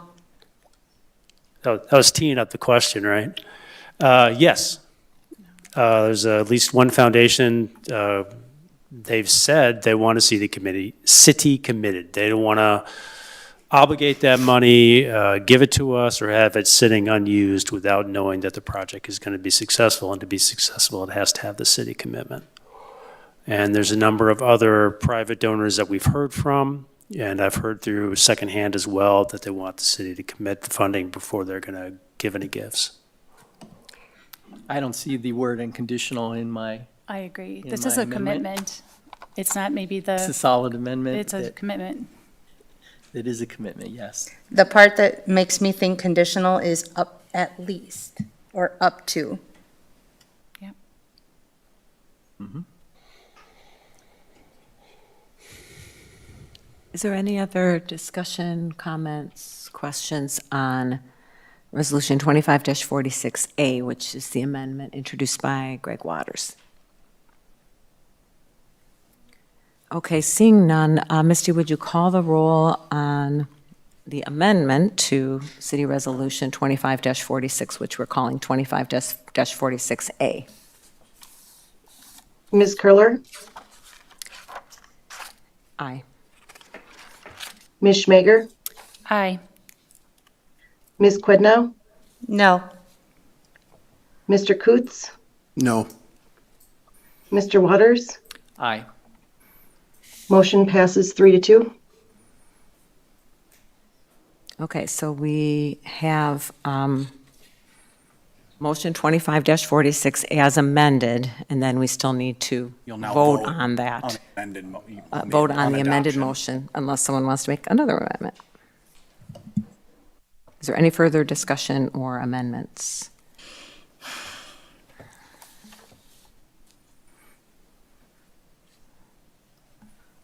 So we have City Council Resolution 25-46 as amended. Can you give me a minute? Sure. Thanks. And while we have that minute, let's just refer to it as 2546A. A, okay. No, it's 2546A. Okay. Good. Just to clarify for the council what you'll be voting on in this regard, an aye vote would be voting to commit the city to a matching, a commitment of matching 50% of the library project up to $2.5 million. A no vote would be that you're voting not to, it would effectively result in not committing any dollars to the project. Correct. Okay. Can I amend said resolution to strike out up to on the 1, 2, 3, 4, 5, 6th whereas? I would caution you against it, because if you remove the limit, you're committing to an unknown amount of any, if they raised $7 million, you'd be committing to $7 million. Michelle, and you just started to say the 6th whereas, that's the paragraph that talks about the referendum? Is that what you're intending? Sorry, And that that the- was incorrect. That was the language in the Sorry, referendum. sorry. So.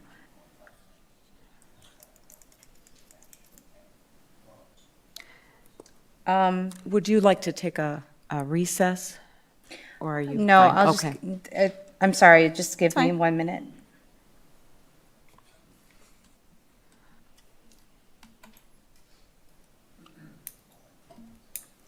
Okay, if I'm reading this correctly, and maybe I misinterpreted based on that 6th whereas, and if I did, I greatly apologize.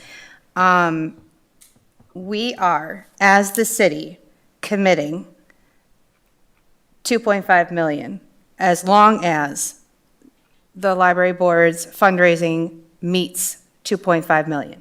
Correct. Yes. And when or if they don't, what is our plan? Well, this was written in the same manner that the original motion was, that budgeted for the year 2027. So it did not change that year. If they didn't, they'd have to come back to you and ask again. So if they come to you and say, we've raised $1.5 million, we've raised $2 million, fundraising has slowed. The last $500,000 we don't believe is feasible to collect. They'd have to ask you to fill the gap, or they'd have to value engineer down to the, I'm sorry, if it came up short of the 4.5 million, if it was short of whatever budget amount they needed to bring the project to fruition, they would need to either come to the city to ask to fill the gap or value engineer down to the funds they have.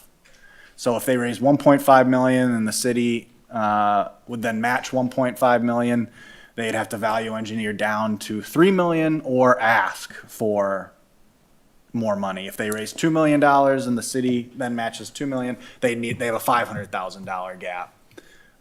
So they really, to get to the 4.5 million based on this resolution as written, they need to raise $2.25 million to get to 4.5 million. If they got to 2.5 million, the city would then kick in another 2.5 million and they could build a $5 million project.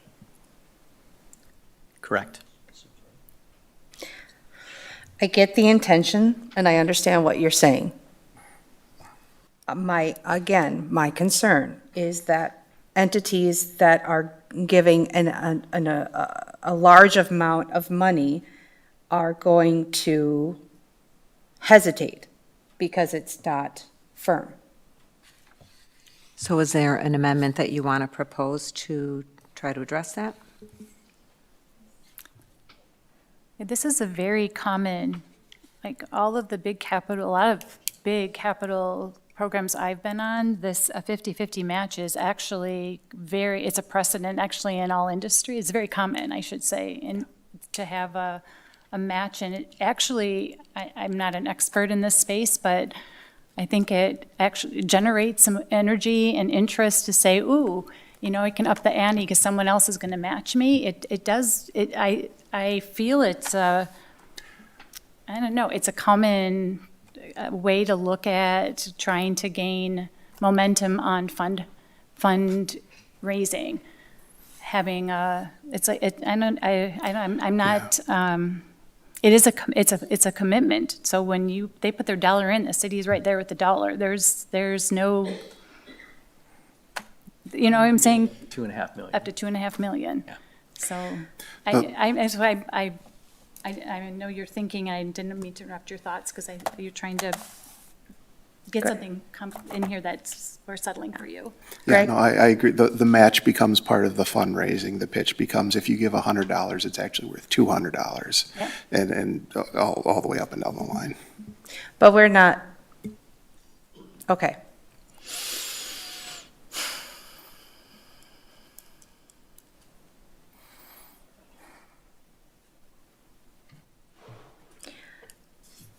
Apologies for not really knowing, because I know you two are very versed in business, and that's not my cup of tea. And unfortunately, I don't have that trust to fall back on. And so that's where my hesitancy lies, right? This is not this is kind of a business, but this is not a business situation. There is a limit of a capacity that the fundraising is able to do. And that was my concern. If fundraising only got $1 million, that's all we're going to contribute unless the library board comes to you and says, hey, we know that you said up to, but we came up short. And so, hey, would you mind giving us the extra? I'm saying, why don't we just say we're going to do that right off the bat and save the trouble of having another ask later on? So this amendment did pass 3-2, Yeah. so that's what's before us now. I'm looking at some folks in the audience who I think are fantastic fundraisers that are ready to go out there and change their message and say, okay, if you give this much, it's automatically doubled by the city. It's a little bit of a change of, change of tactic, but it's 2.25 million versus 2.5 million. I think it's a motivation for everyone in the community, and we haven't had something like this for people in the community to really focus on in a long time as far as a charitable entity, and I can't think of a better project than our beloved library. I mean, it's the anchor of our downtown. I can't think of anything that you could sell better to a donor than the LD Fargo Library and doing an expansion of that for our community. So I'm optimistic that our community volunteers and expert fundraisers are going to be able to be up to the task. Okay. Good to move on? Is there any further discussion then? Okay, so I think we are ready for a roll call vote on City Council Resolution 25-46A. Ms. Schmager? Aye. Ms. Quidnow? Aye. Mr. Coots? Aye. Mr. Waters? Aye. Ms. Curler? Aye. Motion passes 5-0. Thank you, everyone, and thank you to all the volunteers and folks who are friends of the library who are, they're already leaving to get to work, to work on this fundraising, so thank you, everyone, for that. Okay, our next agenda item is Ordinance 1277. This is the second reading tonight, so Misty, would you do that second reading for us, please? Ordinance 1277, an ordinance annexing territory to the city of Lake Mills, Jefferson County, Wisconsin. Thank you. So this is the second reading tonight, and we would normally have the third reading next time.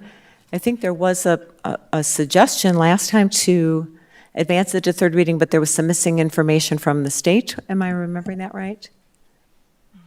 Misty, have we heard back from the state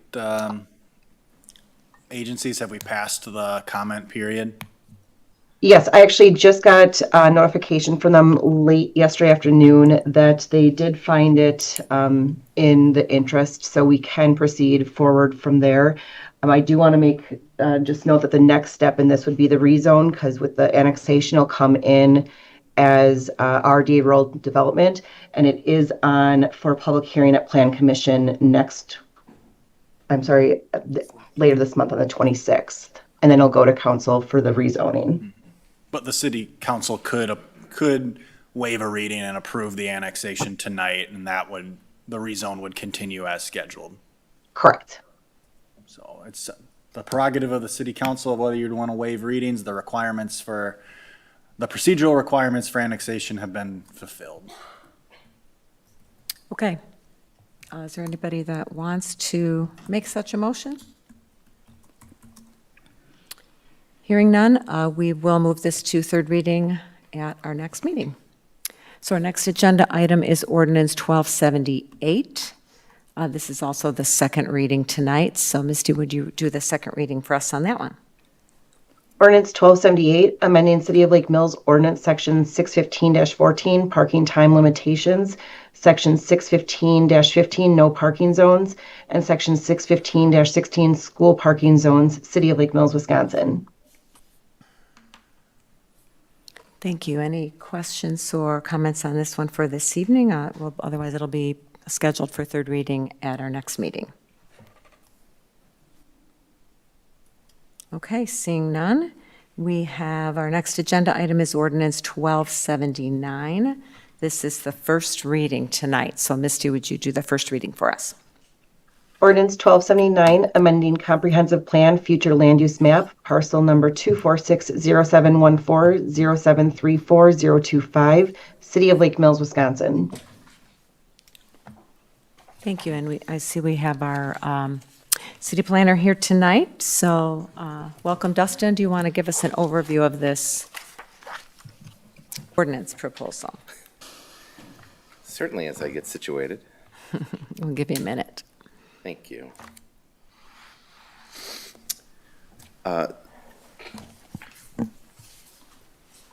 So this proposed comprehensive plan amendment comes with a recommendation from the Plan Commission at their last meeting. These are the 15-odd acres that are off of Tyranena, just to the south of the Mangan Rock Lake Luxury Apartments development. It's on the far eastern corporate limits of the community. As has been mentioned in the past, this developer has come forward with a number of different iterations for this kind of southern area of land that he owned that is currently zoned R1 single family, and in the city's comprehensive plan has been shown for R1 or for future single family residential development. Through a series of concept plans that were brought to the Plan Commission, the Plan Commission, in a dialogue with the developer, has been open to potentially other development types than just single-family development. Notably, trying to attract are open to the opportunities for other residential development, meaning single-family, two-family, 3 to 6 unit or 8 unit buildings, and then transitioning up to the existing Rock Lake apartments, which are generally around 14 unit buildings. So again, over the course of a couple of years and a number of iterations of concept plans, the Plan Commission has said if you can come forward with a plan that is providing good transition from the existing apartments to the single family to the south. The single family to the south that's located along Tyranena Park Road is all in the town, so that this property is actually the kind of southern municipal property in that area. It said that it would be receptive to receiving a development plan for a mixed residential type. To enable that to happen, the first step would be to amend the comprehensive plan or the land use plan, future land use map, for this specific property, from single family to what is our planned neighborhood. Our planned neighborhood category is specifically intended to kind of permit and encourage a diversification of dwelling types in a comprehensive development plan unified around key design elements.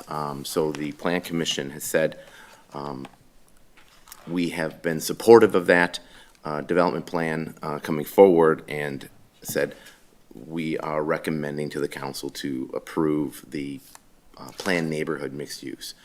I would like to make it clear that should the council choose to amend the future land use map to plan residential, it does not change the zoning at this time. It enables the opportunity for a rezoning to occur, likely to include a planned development district, which is a general development plan and a precise implementation plan. In essence, this says not just the Plan Commission, but also the council is receptive to development of this site with other dwelling unit types other than solely single family. It still could be solely single family. The planned neighborhood does allow single family by definition in the comprehensive plan language. It does not obligate the Plan Commission nor the council to change the zoning from R14, but it does open the opportunity. Should the council not approve of the future land use map amendment to planned neighborhood, a development plan that has anything other than single-family development would not be permissible. So I just want to make sure that those items are clear. I can certainly provide more information or answer any questions that you may have about that, but in a nutshell, that's the recommendation coming from the Plan Commission to the council.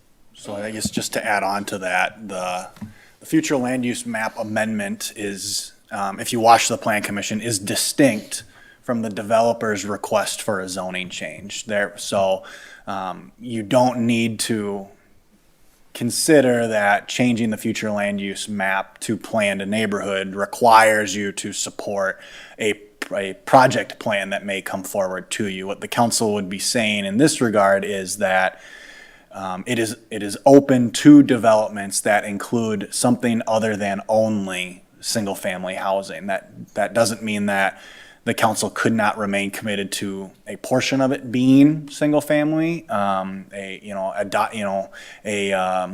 a conversation over what that planned neighborhood should look like.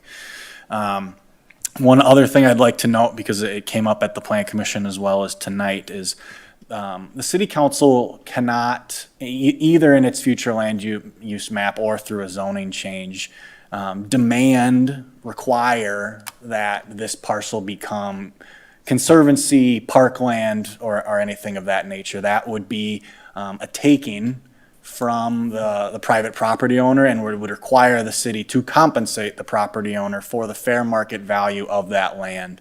And so unless the council is willing to buy the land, you cannot mandate that it remain undeveloped. You can mandate how it develops in this regard, right? Currently, it's zoned single-family residential. The council may choose not to amend its future land use map, and then would therefore not be able to change its zoning. A zoning change can only occur if it is consistent with the future land use map. That's a statutory requirement. And so that is why the future land use map must come first, and then a requested zoning change would have to come after that. But consideration of the change on the future land use map does not mandate you to approve a project plan that does not match what the city council would like to see, because the zoning remains R14 single family until the council changes that. A planned neighborhood would almost by definition have a planned development district overlay on it, which would incorporate negotiation between the city and whatever developer is proposing something in order to gain the approvals they need to move forward with a project. So if you choose to discuss it tonight, if you choose to wait till future readings, the conversation should be around the council's vision for this property, and not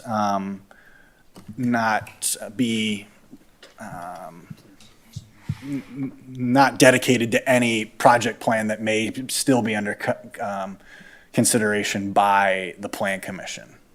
The zoning change is when it would be appropriate to have that conversation and meet the Open Meetings Act requirement for that conversation. Thank you. Are there any questions or discussion from council members this evening? Mary. You want to go ahead, Mary. Did you catch me, or was it Greg? Okay. I just want to make a point that I recognized in the comprehensive plan regarding planned neighborhood, and that we have a policy that does state we should have a mix of 55 to 65 single family, 10 to 20 two-family, or 5 to 15 single-family attached, 20 to 30 multifamily as a part of a policy in the comprehensive plan. So I am wondering why planned neighborhood would fit the particular developer's interest, who is, I think, has been advocating for 100% multifamily, so zero owner-occupied. And I feel one of our goals has been, or we have it as a priority noted in the comprehensive plan, that owner-occupied is a critical priority. And so I'm finding the interest to move to planned neighborhood to allow flexibility, but I'm wondering why this particular land use map change, because now I've only been on the council for 1 year, and we've had 2 land use map changes. Both of them have been single family, and they're moving to either multi or some planned development, and I'm concerned that our level of scrutiny that we have made on the land use map has been subpar.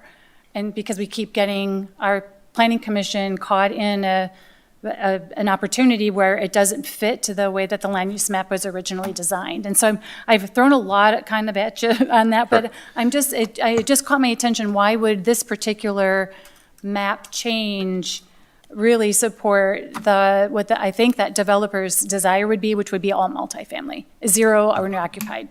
So I'll make it clear, the plan does not specify owner occupied. The assumption people make when they think of single family is owner occupied. Yep. Zoning and land use do not get into owner occupancy. Okay, that could be a policy decision by an entity, but it does not state that. Okay. That's good clarification. Single family, traditionally people think of single family as single family detached housing, meaning a standalone single family home that is typically owner occupied. Okay, Duplexes are single-family attached housing that are typically rented. Townhouses, zero lot line, are single-family attached that are typically owner-occupied. So again, we call out single-family within that. Duplexes are a single-family attached product, okay? I know we're kind of getting into semantics here, but it is important to understand. Yeah, that's what I'm trying to, thank Yeah, you, thank you. It's like when someone says condominiums versus apartments, that's an ownership structure, right? That's not a land use issue. They are handled exactly the same way when you think of a building that has condos in it versus a building that has apartments in it, right? So that's ownership structure. The planned neighborhood is intended to promote economical use of land. It is intended, in what we've authored into the plan, the comprehensive plan, is a mechanism to help us achieve the desire for more missing middle housing types. One of the issues that communities have, in Lake Mills is no different. You either have large-scale apartments, right? 12, 14, 16 unit buildings, or you have single-family detached housing, right? That missing middle is duplexes. We have some duplexes. I'm not saying we don't have any, right? We have apartments. We don't have a lot of 4-unit, 6-unit, or 8-unit apartment or residential structures, right? Which can be owner-occupied or can be rented, right? So townhouses, brownstone side-by-sides. We don't have a lot of that, right? We acknowledge that in the comprehensive plan, and it's something that we're trying to achieve out here, right? We're trying to avoid a pendulum swing of either only single-family detached or only large-format suburban multifamily product. The Plan Commission, through a variety of iterations on this site, has said, we would like to transition from the larger-scale multifamily to the existing single-family. And it went through 4, if not 5, different kind of concept plan evaluations and meetings, and providing direction to the developer saying, this does not meet with our expectation if it's going to change from being solely single family. I say if it's going to change, meaning the developer was given direction to come back with something that could be palatable to the Plan Commission and then ultimately to the City Council for transitioning from the multifamily, the solely multifamily, to the single family.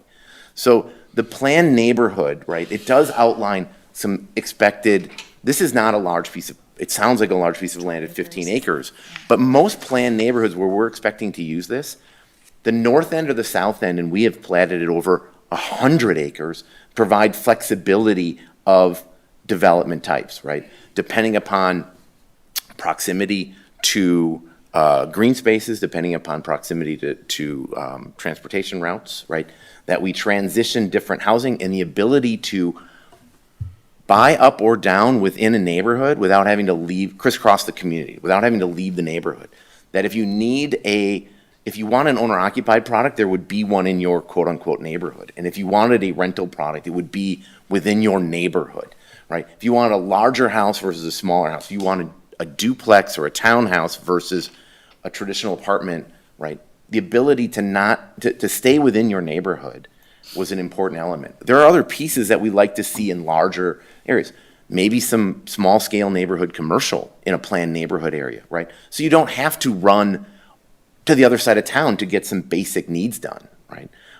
Those are elements, and we look at them on a larger scale, and the Plan Commission talked about this at length during the comprehensive planning process, was what happens when a development comes in an area, and they're looking at the first 20 acres of an area that we're planning 80 acres of planned neighborhood, right? Those are challenging design considerations that the Plan Commission will grapple with developers when they come into areas. And look, you've brought us all single family in an area, and we're looking at transitioning to the parklands or next to Highway 89 or a county road, where maybe single family isn't the most appropriate on a county road, right? Those are things that will be evaluated big picture. This is an element where We have existing single-family on the south end. We have existing a multifamily in the north end. Those two areas are bound on the south end by a county trunk highway and on the north end by the interstate. To the east is lands also in the town, right? And that is used as a gun range and some other things for the county, right? It's a challenging piece of land. The desire certainly was single-family for a long time, but the Plan Commission provided direction saying, if you are going to change from single-family, we want to see a variety of housing types. We want to see it organized around a central feature. We want you to create a neighborhood out of that. And that's what they've been trying to bring back to the Plan Commission. Ultimately, they can't do that under single-family, and you can't do it under just multifamily. So our planned neighborhood is our future land use category that enables that flexibility of design considerations and of housing types to make this happen. And again, I reiterate what the city manager said. It's not obligating you one way or the other, but if it doesn't change, it will only be single family because that's what the future land use is for that area.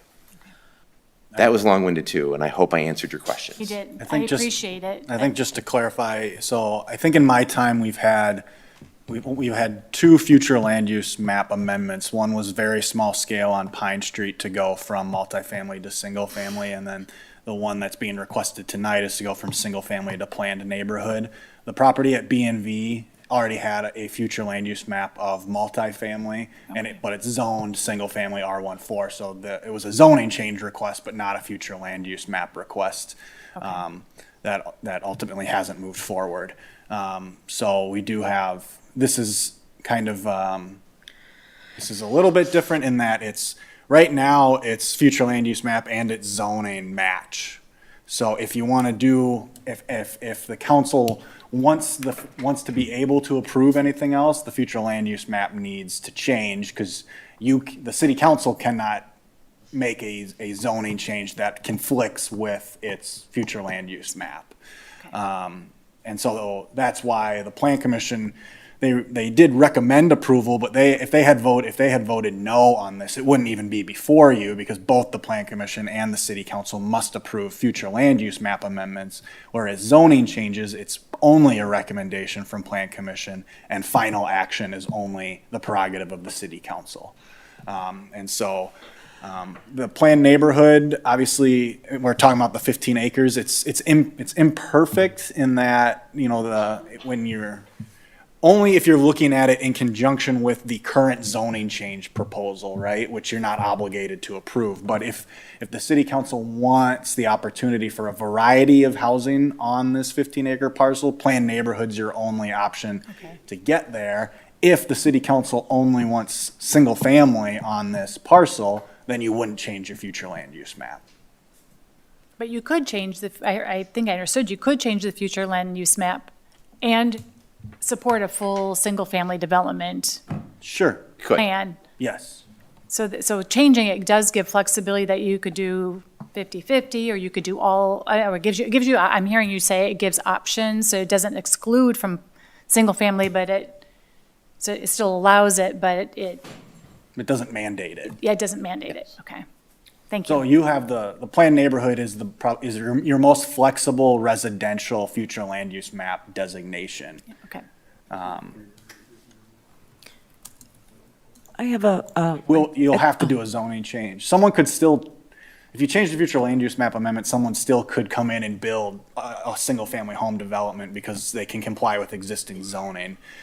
In order to do anything different than single family, a zoning change still has to come back to you. Okay. In which the city council holds all of the negotiating power in that regard, because without the zoning change, nothing can be done except for single family. I will direct you some specific language that comes out of the comprehensive plan related to this, right? It is intended to promote a more economical and efficient use of land while providing a harmonious variety of housing choices, higher level of amenities, adequate buffering between adjacent land uses, and preservation of natural features and open spaces, right? It's intended to enable creativity, thoughtful design, right? addressing buffering issues, right? Making sure that it is good transitioning from adjacent land uses. But as city manager and the city attorney, doesn't change the zoning. The zoning is still R14. It opens the door to evaluating future development types on that property that still need to pass critical muster of the Plan Commission and the City Council. So years ago, when Rock Lake Apartments was first developed, the future land use map was kind of designed as there was an agreement to allow the multifamily development that went up, but that this parcel would remain single family. That was the goal of the City Council. And so now the discussion that's before you is whether that vision has changed. If it has, then planned neighborhood provides you that flexibility to mix housing types. If it hasn't changed, then you wouldn't approve the future land use map amendment.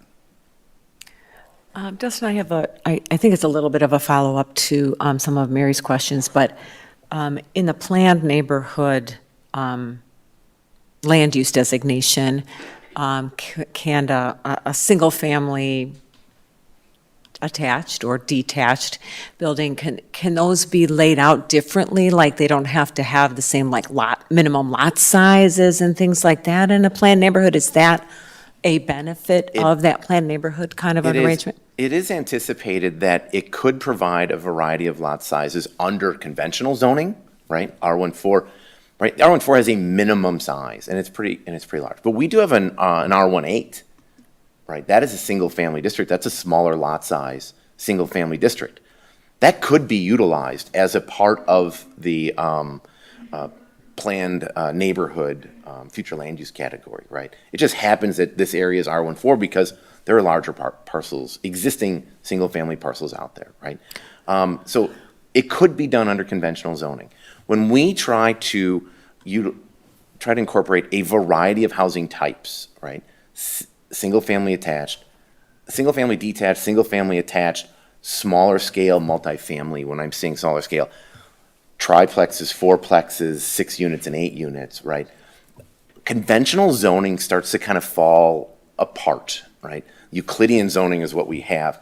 You really need form-based codes. Form-based code, we're really getting in the weeds on some stuff, but we've used planned development districts extensively in the city of Lake Mills, provide flexibility of development type to get a better product and layout of developments.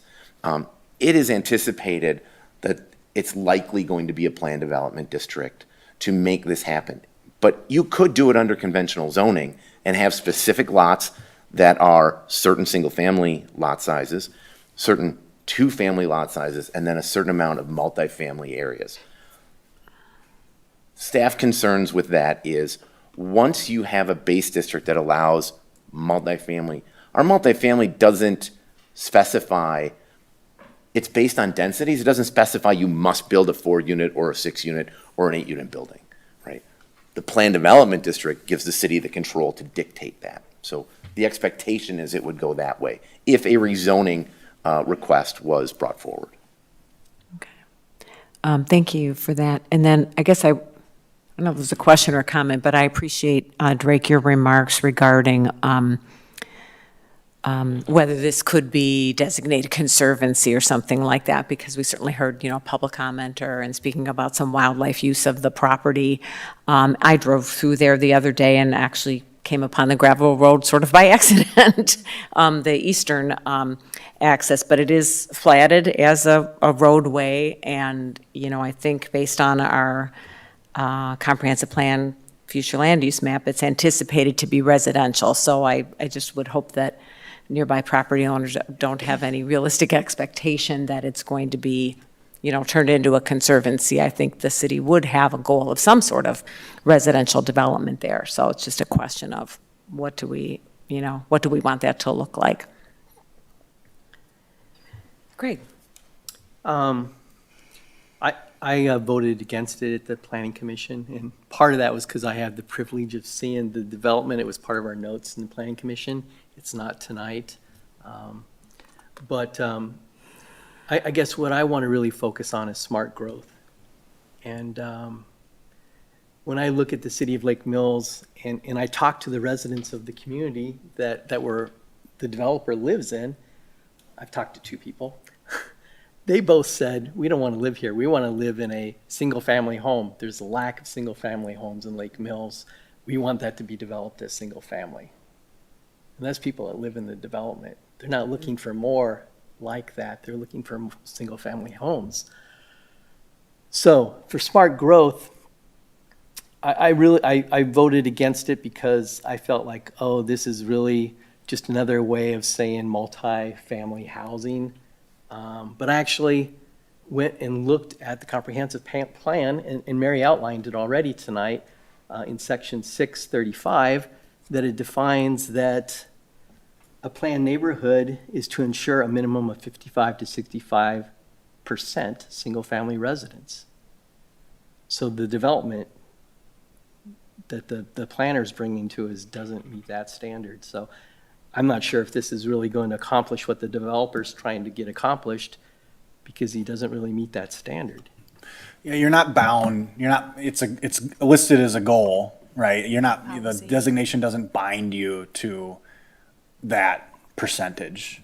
You can hold to it, you certainly can. But the future land use map designation allows for a variety of housing types, but there is no planned neighborhood zoning district. And so the planned neighborhood is the closest designation in the future land use map to allow for a variety of housing types within. You can't, right? If you keep it single-family housing, it can only be single-family housing. If you make it multifamily, then it goes, to the maximum of R312. Planned neighborhood is meant to be able to design it as the community dictates it needs to fulfill the housing needs that the city council believes that it needs to be filled. And so it provides you maximum flexibility to design a neighborhood as needed to meet the needs of the community, but it does not bind you to the goals that are listed within it as far as what that mix is going to look like. So I guess I'm clear on what single residential means. I'm clear on what multi-housing means. I'm not clear on what planned neighborhood means now. If I read this definition, I understand it, but what you just said basically is wishy-washy. And it doesn't bind you to the city council will negotiate what that looks like, and so you accomplish that through the zoning change, through approval of a zoning change. You see that it's planned neighborhood. You can choose what you want that to look like through that. You can mandate it through that process. So it's providing the leverage to the city council to dictate what that neighborhood will look like to match what its vision is for that area. Okay. There's no other designation that would do that for you. If you kept it single family housing, you couldn't have an 8-unit apartment building within the zoning wouldn't allow that. If you kept it multifamily, you can't have single family, within that district. And so you can choose to keep it stark one or the other by choosing those designations in there. But if you want the flexibility that planned neighborhood provides, that is what you would designate it as, because then you can plan a neighborhood. Okay. Michelle, did you have comments? I was looking at the current land use map and comparing that to the future land use map. And I hear this whole, we are not obligated information, but I want to point out that the future land use map doesn't have a whole lot of single-family residential designation. Yeah, it also doesn't have a whole lot of purely multifamily designation. The vast majority of residential designations in the future land use map is planned neighborhood. Right, and majority of that is north of the interstate. That's a large piece of land. And south. And yes, I'm sorry, I didn't scroll. Significantly south of 89. So I guess I'm wondering what why we can't just keep it as single-family, just that there can. is such a limited amount. You can. You can keep it a single family. Yes, we can. But what I'm hearing you say is that doing so then limits any type of said development, and that particular piece of land could then become a developer's worst nightmare because they can't get anything built on it. Yeah, that's an acceptable outcome, though. If the city only wants single family in an area, you're not required to take into consideration what the developer is hoping to see happen there. It may mean that it never gets developed, as anything. Right. Right? If for some reason single family is not viable in a place that the council has said this must be single family, right? But if that's what the plan commission and the city council have determined is what's best for the community, then the developers have to either work within that or they just won't develop it. But if we're looking into the future and thinking about potential annexation of that space, It is annexed. Oh, are you talking about the strip? Yeah, Southern portion? further down, and infrastructure.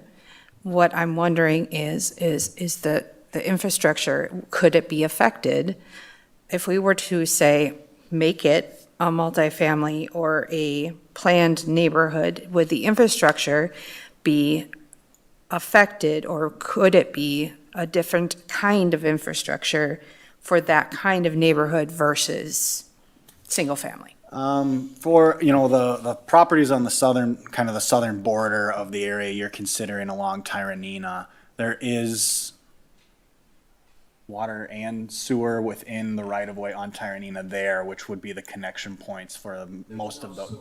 There's water into the site as well. I guess I'm not sure. I guess there's water and sewer, so, right.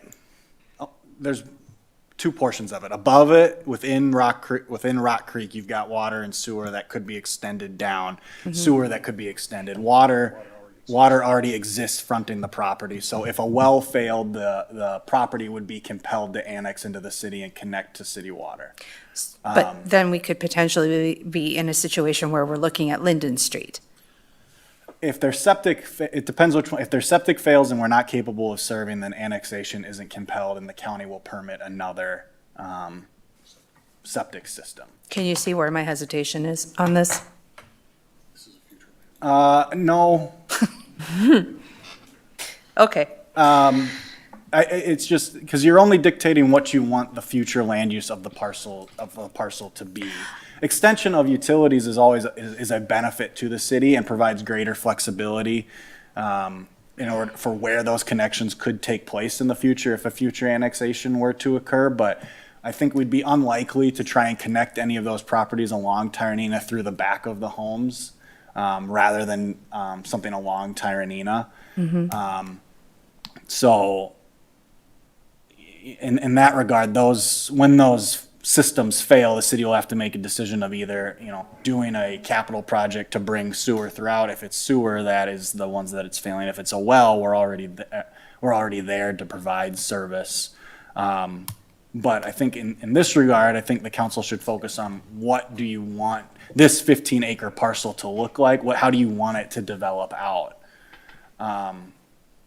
Because that's really what you're kind of contemplating here is if you want this to be single family, if that's still your vision, you don't approve the future land use map amendment, the zoning change application that's before the plan commission right now can't go forward. That whole process stops. If you envision that something on this and ignoring the proposal that's in front of the plan commission right now, if you envision this being something other than only single family, then you would change the future land use map to give yourself the flexibility to have something else happen there. That does not mean that the zoning change application with the attached project plan that's to that is what's going to develop here. You're under no obligation to approve that plan as submitted. You can tell the developer, there has to be a single-family component here. There has to be, a different makeup of what's going on in there. Now, the duplexes are a single-family component within it, but you could require more, you know what I'm saying? You could get to that 60% amount or mandate that 60% amount and hold to that goal that's within the comprehensive plan. So really, it's how do you envision this parcel developing out? Do you foresee it as do you want it to only be single-family, or do you want it to potentially have other types of housing within it? So I would like to just add a little bit of perspective from the 2 years that I served on the Plan Commission, and Greg Coots may want to weigh in because he was served on it quite a bit longer, but we've had many discussions about the barriers to single-family home development. And even just, I think, at the most recent Plan Commission meeting that came up again, there are a lot of barriers to single-family home development. So if that's, like Drake said, if our council's vision is that we want this parcel to be developed as single-family, and that's the only thing that we're willing to do, then we don't have to approve this future land use amendment, and that's what it'll be. I think it's important that we recognize that it may be a long time before that would develop, or it may not develop as single-family if we don't provide some incentives. Can you tell So, me and what that the could be barriers true anywhere else in the city that we have zoned for single-family that's perhaps not developed yet, is there are just a lot of barriers. I mean, one I can think of off the top of my head, and I know Drake could probably write a treatise on this, but single-family home developers would say they can't make any kind of a profit on selling the lot. They can only make a profit on building the house. And so it's not cost-effective for them to do the platting process and the subdividing and so forth. Infrastructure. Yeah, infrastructure, I guess, would be another one. They're paying upfront cost to put in infrastructure that then they recoup when they sell the home, and that's a, financial Yeah, barrier. our two most recent significant single-family home developments in the city have had public involvement in their development. Whether that's in fronting the cost for the installation of infrastructure and getting paid back on the sale of the home through a special assessment, or using TID to extend infrastructure to the Tyranena Point neighborhood. TID was used to bring infrastructure out there, utility infrastructure out there in order to allay some of those development costs. So this Drummond is, Crosslane as well is a condominium development that the city had to be involved in. That is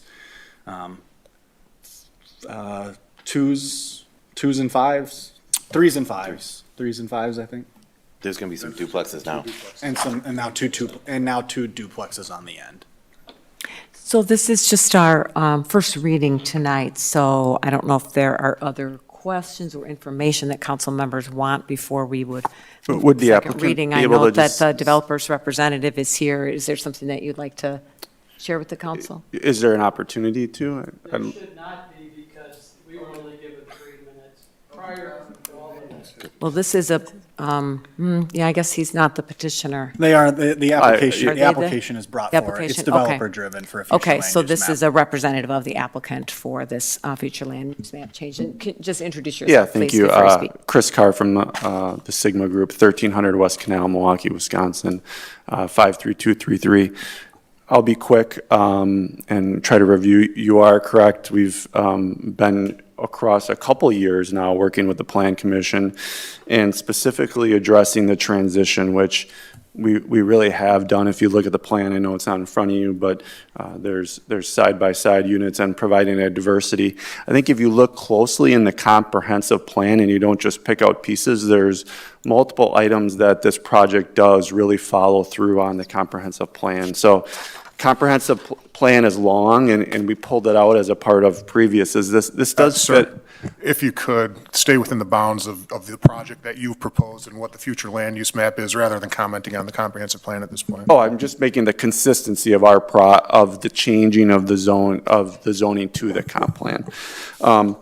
The other thing I wanted to talk about is you're right, the Plan Commission did talk about the challenging of single-family development. I do not believe that there is a path forward on the current owner to do single-family. As the council has said, there is really not a viable path. Anything that's been done recently in single family has always had support. This project is not, I know it's the future thing, we're not asking for support. And our current plan, I think, is we're proposing potentially a $30 million value project that would feed the tax base on the advantage of going to a comp plan amendment like this is it allows things like private roads and private utilities, which bring down the costs. There's no additional cost for the city. When you go to a single family, it needs to be on public streets and public infrastructure. Those costs are significant. Those future requirements for the city to take care of that infrastructure are significant. So there are benefits that are allowed by the comp plan change by going to this neighborhood district that allows us to do things with private roads that reduce the infrastructure needs, not only upfront costs for the city, but future maintenance. There is already water through the development. That's the gravel road you drove in, and there's sanitary sewer just north of the parcel. So all of that would be covered by existing infrastructure. Thank you very much. Appreciate that. Thank you. Any further discussion tonight on this proposed ordinance change? Okay, seeing none, I'm going to make a motion that we take a 5-minute recess for a stretch break before we get to our last agenda item. Is there a second? Second. All in favor, say aye. Aye. Aye. Aye. We'll be back in 5 minutes.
Oh my gosh.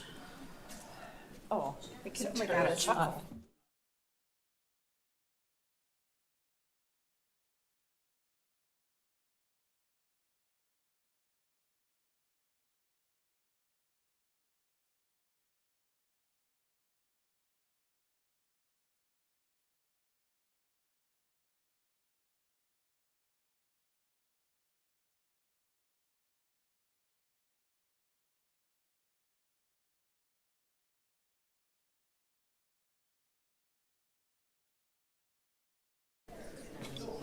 Greg, are you commuting tomorrow into the office? Yeah. Be a short night. Is your schedule pretty flexible, or are you more of like a punch the clock? I have a schedule, but my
noticing at work, I'm more and more willing to bite people's heads off, and I'm like, that's probably not a good thing.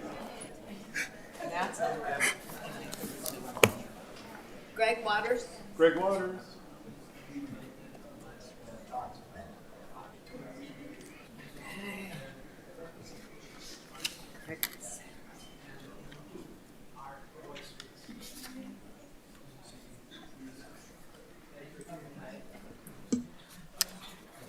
Okay, we've just completed our recess, so we are back on the record. And our final agenda item under city business tonight is a discussion on the Sandy Beach Mobile Home Park redevelopment. So I'm going to turn it over to Drake to kick off the discussion.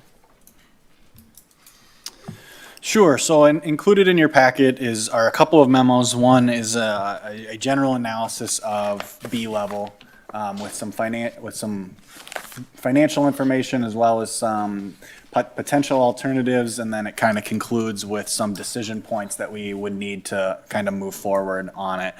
I did receive some questions from council members prior to the meeting and sent out some additional information. One question was about what kind of administration of the mobile home park, and it's broken down by department, ranging from the utility staff as well as the park staff as well as administrative front staff. So that was sent out to you earlier today. If there's any questions on those items, it ranges from jetting of sewer to turning on water to repairing any connection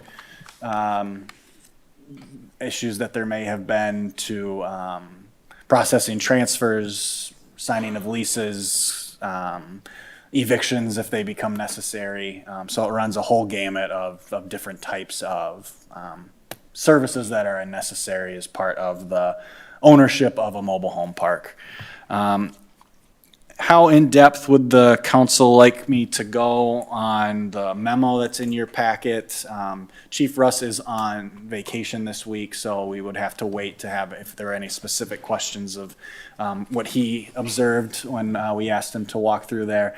I would note that the police department and the parks department are tracking parking lot numbers to give us some better data on how many cars are parking there on any given day, to better inform an analysis of potential monetization at the parking lot as a revenue source, both before and after a redevelopment of the parking lot were to occur. There's also, so it focuses on what it would take to redevelop B-level to modern standards and modern codes with the necessary spacing requirements out there. It touches on some of the difficulties of the redevelopment of the utilities.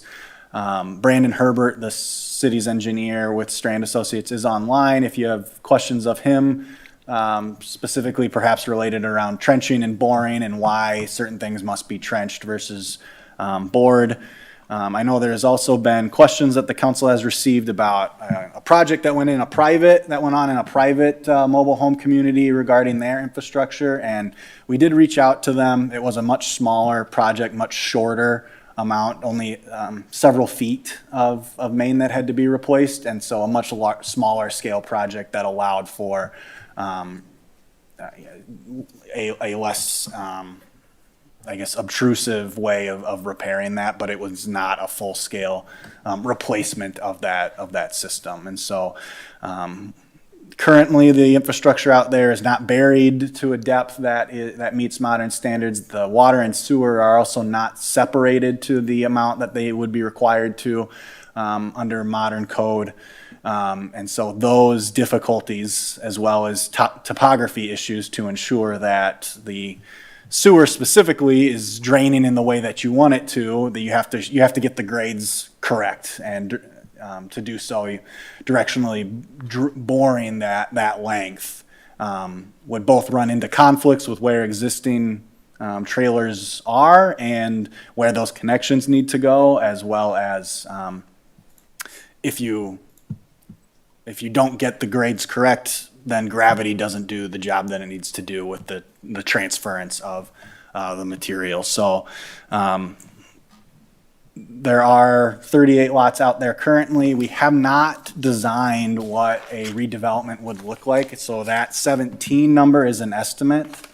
So it does work off of those numbers. It works off of what current lease rates are. There's a debt schedule attached that shows you what principal and interest payments would be over a 20-year period on the estimated cost of that redevelopment. And then there's an analysis that goes into what lease rates would have to look like if you needed to raise the revenue from B level in order to accommodate the infrastructure changes. There could be a conversation about spreading the costs amongst the association. Certainly, we could engage with the association on those conversations. But if we're looking at B level, which is our current most pressing infrastructure need, that is where the analysis settles, is handling is its own independent redevelopment of that section of the mobile home park. Thank you, Drake. So as you mentioned, we've got a number of documents that you've provided for us to review, and this is just scheduled tonight for a discussion item, so we're not making any decisions tonight, but I would recommend that we try to establish some direction so that we can have a future decision item, or more than one, with a resolution that we can vote on so that we can make some formal decisions. I particularly appreciate the questions that you posed for us, Drake, in your memo, and I think those are some of the key questions that we do need to give a formal answer on the record too. So I think I'll open the floor to discussion. Any comments or questions that we may have, or how we want to move forward with this, or any other information the council members would like to receive to help us make decisions. Is there anyone that has comments that would like to start us off? Can I ask a specific question on one of the new exhibits that was sent earlier today regarding the cost for utility abandonment? What would be the trade-offs for long-term anything? So does that make it more challenging then to annex in anybody on Sandy Beach Road? Or if we were to just abandon, why would we not want to do that? Because that was new information, and I thought it was I was actually quite surprised at how inexpensive it was. And so we would not advise to make connections to any properties along Sandy Beach Road from the infrastructure that exists on B level. Okay. So the connection would likely come from somewhere else that has more modern infrastructure that's capable of serving Okay. that area adequately. Okay, thanks. Greg? You outlined the different duties that happen with the city. Is there a price tag that you can put on that? Oh, Right. Sorry about that, Dave. That's the second time tonight. A price tag associated with it, there certainly is. I spoke with Eric kind of briefly about it, but if the sewer utility is out there needing to jet, that can be 3 sewer employees for an entire day. When they do water turn-ons, that's Eric's staff as well as utility staff, so that can be 3 to 4 people at that point in time. So we would probably need more time to try and, we don't track like mobile home park is not like a designation within like our timekeeping software. And so we have that they were at Sandy Beach, but we can't, we know how many hours they're spending at Sandy Beach, but we don't go further into that and track how many hours are being spent on the mobile home park specifically. So we could come up with some estimates of specific tasks for a future discussion, but I don't have that for you right now, and it would be an estimate. So I guess what I'm trying to figure out is the break even. As I look at the dollars for the project, the dollars we would get in rent, it's roughly a 20-year break even. If you add this cost on, that's going to add years to that break even, of course, and I'm not sure how many years that would add. So just trying to figure out the numbers is all. Sure. I was having some similar thoughts, Greg, and was trying to do a little math. I came up with a little closer to maybe 23 years, but around that, what offset the costs of the borrowing, or how long would it take, to sort of have that return on investment. I appreciated getting the list of tasks, even without a dollar amount or salaries or whatever to go with it, because I've always wondered, we have in our budget, what is it, $246,000 in revenue for this year, is our anticipated revenue from the leases in the overall mobile home park. But I know that the city role to operate the mobile home park is not zero cost. So it's just good, I think, for all of us to understand that it's not just a net revenue of $246,000. There is some cost that the city has to expend to operate the mobile home park. And so that, we should think about that as we're factoring some of this in. Any other? Greg, yeah. So I guess some of the things I'm weighing here is we're looking at an infrastructure that's about 50 years. We're talking about maybe 25 years for break even, 20 to 25, somewhere like that. I'm looking at the taxpayer base and, how do we use this land moving forward? I wasn't the one that sent in the question about what if we turn this into parkland, but that's an option I've been thinking about as well. So it's a lot to look at, and I guess I might be interested in learning more about if we did turn it into parkland, how that would incorporate maybe into Sandy Beach, and how we could use the different facilities. I know when I go down there on the weekend, I went down twice this summer, and it is wall-to-wall people, and there's not much space, and we're thinking about putting volleyball courts now into the park, and that's going to take more away from the park as far as people coming in on the weekend. There'll just be less space to be in. So I'm not sure if this is an opportunity to expand the park, if it makes sense, but it's something that should be reviewed, I think. So. Barry? Yep, and I agree with Greg in looking at alternatives. I feel the payback timetable is extensive and long, and the cost is worrisome. I think our citizens are telling us they're not interested in paying. without being able to utilize the park more extensively for the money that they're putting forward. And so I actually am intrigued by the operational plan for even a campground. So if I think about our expertise, so I looked at, think about their mission and vision of the city and our obligation to our citizens.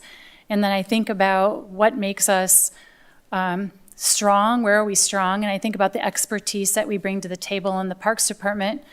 I believe in the camping arena is something that would be of interest. We wouldn't have to put the infrastructure with the concrete pads.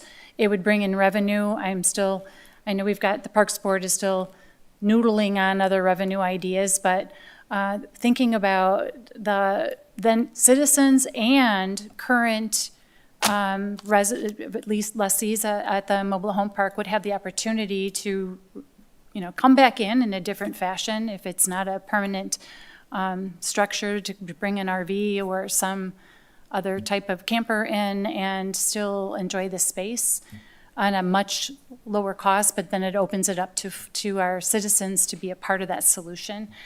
I don't know what that might be even more when it comes to operations. I know they use utilities, and so that's not then capping. So I think that's very complex, and it may even be more cost prohibitive, but it'd be interesting to have a ballpark, whether that is something, because it would also provide a revenue stream. You can't get into a campground almost like a year in advance. If you have an RV and you want to go enjoy a new park somewhere across the country. And so it's just an intriguing park amenity.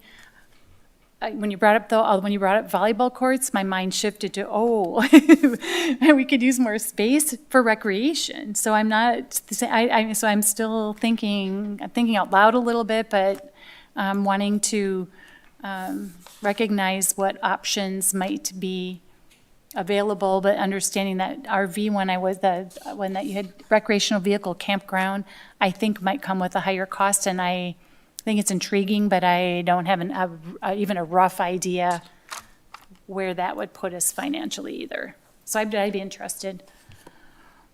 Michelle? I have a question about, so let's just put it out there and assume that we decide to do this, and there are owners that choose to abandon, so that 87,000 or whatever it is now on us, right?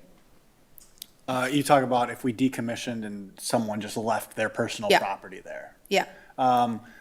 It would likely fall on the city to remove it, and we would engage in collections efforts against the owner of that personal property. Okay, so there's some litigation issue to consider because of the lease agreement. There are processes, yes. In your memo, and I apologize, I've been raking through it, and I guess I may have missed it. How much is it to remove the mobile home from its location to allow for this infrastructure to happen and then be replaced? The last one that was done was ordered as part of the raising of the sandbar. I don't have an exact number, but I'd say it was between 5,000 and 10,000 specifically for the mobile home. So just per... You disconnect it, and then in most circumstances, in that specific circumstances, that mobile home was not salvageable, so they just compacted it, destroyed it, and moved it off-site. So $5,000 just to move it versus on the low end. Okay. It's going to depend on size, condition. Sure. Location, mobility, how it is, but. Some porches are attached to it too. It'll be thousands to remove one. Okay. If the city is tasked with doing it. Okay. And we would, all right, and that's where we would then engage in a legal process of collections against the property owner for the abandonment of their personal property and the city's service that was provided at the removal. Right. I wasn't thinking about their abandonment necessarily. I was looking at what was the financial obligation of the mobile home owner to move it, and how devastating would that be versus like looking at their pros and cons. I'm trying to put myself in their shoes so as to allow for myself to make a. I understand. I get what you're coming from. I think that because of the infrastructure work that needs to go on, the removal of the trailers is necessary whether you redevelop or decommission. Oh, yeah. Totally agree with you. I was just trying to put myself in their Sure. shoes and see what financial situation would I have to contend with. Thank you. So I've got a few comments, and one, I guess, would follow up on some of your questions, Michelle. I think it's, well, number one, I think it's critical to address Level B sooner rather than later. I think we're living on borrowed time with our utilities, and we've been trying to work on this project for the last 8 years, and the last thing I want is DNR to issue us a consent order that we have to upgrade our utilities. Like, let's just do it before we're ordered to, and before there's harm to the lake, which hopefully is not currently happening. So I think it's important that we, make some key decisions soon. I would agree, with the staff information that I don't think there's any way to redo or redevelop Level B without the current homes being moved off. I agree. Yeah, so to me, it would be whatever we decide to do, whether we decide to redevelop Level B or decommission Level B, I would like to give the Level B owners as much notice as possible. So legally, I think if we want them to move their buildings by the end of 2026, I think we have until next June under our lease. I'd like to give them more notice than that, like once we're ready to decide, let's decide, so that they can make their plans, take whatever steps they need to enjoy, the next season here and have plenty of time to make those preparations. So I think, to me, there is some time sensitivity in terms of just giving as much notice to Level B owners as possible, and for us to keep moving on, the priority of this level. From I guess, bigger picture perspective, I've been thinking about this a lot, and I've talked to, a number of neighbors and other constituents, and thinking through the history of this project. And my husband and I moved here about 18 years ago, and I remember the first time I went down by Sandy Beach, I was like, mobile home park, city of Lake Mills, like, what? Since when do cities own mobile home parks? And then, over time, I learned a little bit more about it, and as I got more involved in city government, I learned a lot about the history of it, and I certainly don't pretend to be an expert on that, but I think, in 1977, people did not want lakefront condos if that property was going to sell to a private entity, if that resort. And so my understanding is that was controversial, but that's what city residents wanted the city to acquire this property. So the city acquired it, and we've been, getting a revenue and operating the mobile home park all of that time. So that's coming up on 50 years. So it's certainly understandable that now we're going to have to make a significant investment in the infrastructure. I've talked to a number of constituents who have said to me, why is the city in the mobile home park business? And who have also said, that's parkland that I don't have access to where the mobile home community is, but the city owns it, and I, as a city resident or visitor, can't use it. So I think we're really at a point in all the years that we've been working on the Sandy Beach redevelopment where we really have a blank slate I would say with the exception of the boat launch. I mean, I think we're not going to move that. We're not going to remove it. We just bought a new pier. So I think the boat launch is there. That part is completed. Everything else really I would see as a blank slate. So I think it's time for us to really say, what is our overall vision for this property? And as I've talked to different neighbors, I've thought, well, there's pros and cons to continuing to have a mobile home community there.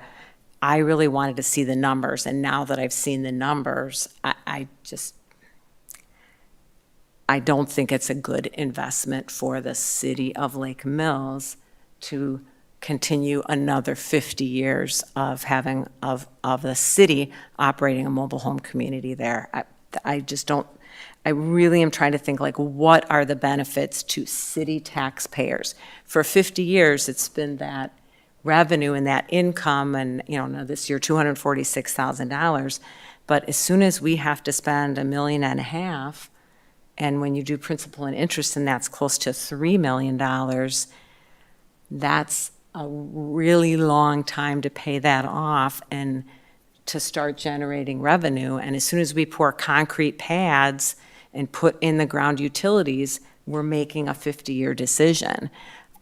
So I, as I'm seeing the numbers, I'm really seeing that this is a point where we can make a different decision for the future of Sandy Beach Park. And I think one of our constituents who has contacted all of us has said, you know, there's 27 acres there, and we really should have that 27 acres should all be, you know, accessible to city residents and visitors. So I think if we go down the path of decommissioning level B, possibly decommissioning the other levels over time, we're going to need alternative sources of revenue. And so that's obviously is that big discussion point of, is it the monetizing the parking lot? Is it, you know, raising the rents on the ones that aren't in level B? We're not charging anywhere near what the feasibility study said that we should be charging. So it's, you know, people are enjoying a wonderful opportunity at Sandy Beach Park, but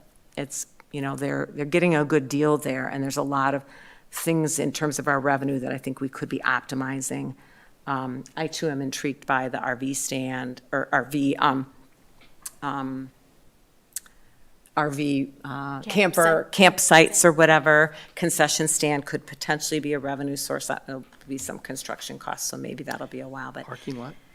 Parking lot, monetizing parking lots. So anyway, these are all the things I guess that I've been thinking about, but to me, I think we really are at a point where we can envision something totally different for Sandy Beach Park than what is there now. And, you know, work through that over time. And that's what I'd like to see us talk further about. So I think we're at a discussion point, not a decision point. Yeah. Just want to review the options. So no decisions are being made tonight, but we are talking about possibilities. Yep. So, okay. So does anybody have any other comments or ideas or? Well, yeah, Mary. Well, I think it's important. I know we've been to make sure that we have the right experts at the table working with us as we're talking about the full 20-plus acres as it is and what opportunities that comes forward in the future. And I know we've been utilizing, I think, just the general bucket of money that we use with Mead and Hunt, and they've been doing a nice job trying to kind of work alongside with us. And I'm wondering if a point of consideration in the CIP should be a carve-out commitment to an expert. They're a park development companies that actually might be helpful in advisement on a small scale, or we may desire to do a larger scale to look at this particular piece of land, starting with as it is, knowing that we've got Part B to address aggressively, but we have the other elements, and knowing what we have. It's just something I think we should also think about as it relates to supporting staff on getting to that next chapter or next level of detail, I think. And I don't know, Drake, if you have a perspective on that, but I am worried we're using our general Mead and Hunt, and I'm sure they have expertise, not sure to what extent in this space, and maybe they are the right player, but this, to your point about the 50-year decision, and if we have a blank slate, doing it in a fashion that is well thought out and they tax our brains to think differently, I think would be to our benefit. So that's another thought I have, an idea that should be a point of, or could be a point of discussion. Yeah, I think you're correct. There's kind of two ends of the spectrum of kind of park planning, and we've been closer to the one end, which is really what I would describe as we've asked our planning consultants for boxes on paper, right? And an aerial view of the park, and then they kind of, place different components into the general locations of where they would go, but it's not necessarily, there hasn't been a significant effort towards like a park redevelopment plan, an updated park redevelopment plan. You could almost, you could, on the other end of the spectrum, you could go as far as, for lack of a better term, a kind of a mini comp plan process, right? Where it's just the Sandy Beach redevelopment or Sandy Beach development planning process, and you can take the time you need, you can engage with stakeholders, you can hold, you could engage with a planner and a designer to have listening sessions, we could do more surveys, we can kind of build, so there's a spectrum there, and we've been on the lower end of that. So I do agree that if we want something more intensive, wherever on the spectrum that lies, something with more dedicated, just a dedicated park plan, that we would need to allocate resources in order to bring that to fruition. As I'm thinking about the balance, I think we have a good hand on the beach side, idea generation. I think we've got some schematics that I think are resonating and would be very, I think, a great upgrade and be a wonderful asset to the city. But when we talk about the balance, when you start pulling back towards Rotary Park, I imagining what kind of imagination could we have if we are deciding, if we ever come to the decision that having camping or the mobile home park rebuilt is something that's not of interest. So I guess when you have a blank slate, we could have walking paths as but is that the best utilization of the space? I don't know what I'm missing.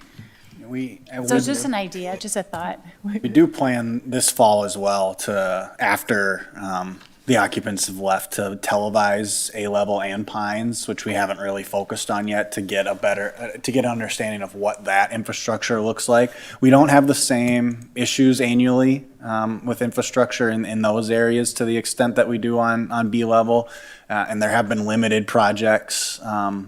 Certainly on A-Level when the new bathhouse was installed, I believe in the 90s. So there's some updated things there. So it's possible there's a longer timeline. We would expect a longer timeline on those areas versus where B-Level is, which invites conversations on, what does, A-Level and Pines look like? Does the city want to maintain, portions of the mobile home park, all of the mobile home park, and then if we have more time than that, we can incorporate that into lease structures and planning for, payment of upgrades when they became necessary, which we don't have the luxury of on B-Level at this time. You mentioned infrastructure. Do we still have the safety concerns on Pines and A? And to what extent would those drive a different timeline or a different set of changes like trees or removal or something? Yeah, I think I would definitely invite at the next conversation to have Chief Russ kind of talk you through what he saw and what might be necessary. I also think that that many of the issues we could engage with the association and seek stricter enforcement of rules as far as parking of vehicles and where those things are located. So I think there's opportunities there, but correct is that there are aging trees in the area. There are concerns outlined in the fire chief's memo that I think will need to be grappled with as well as we have this discussion.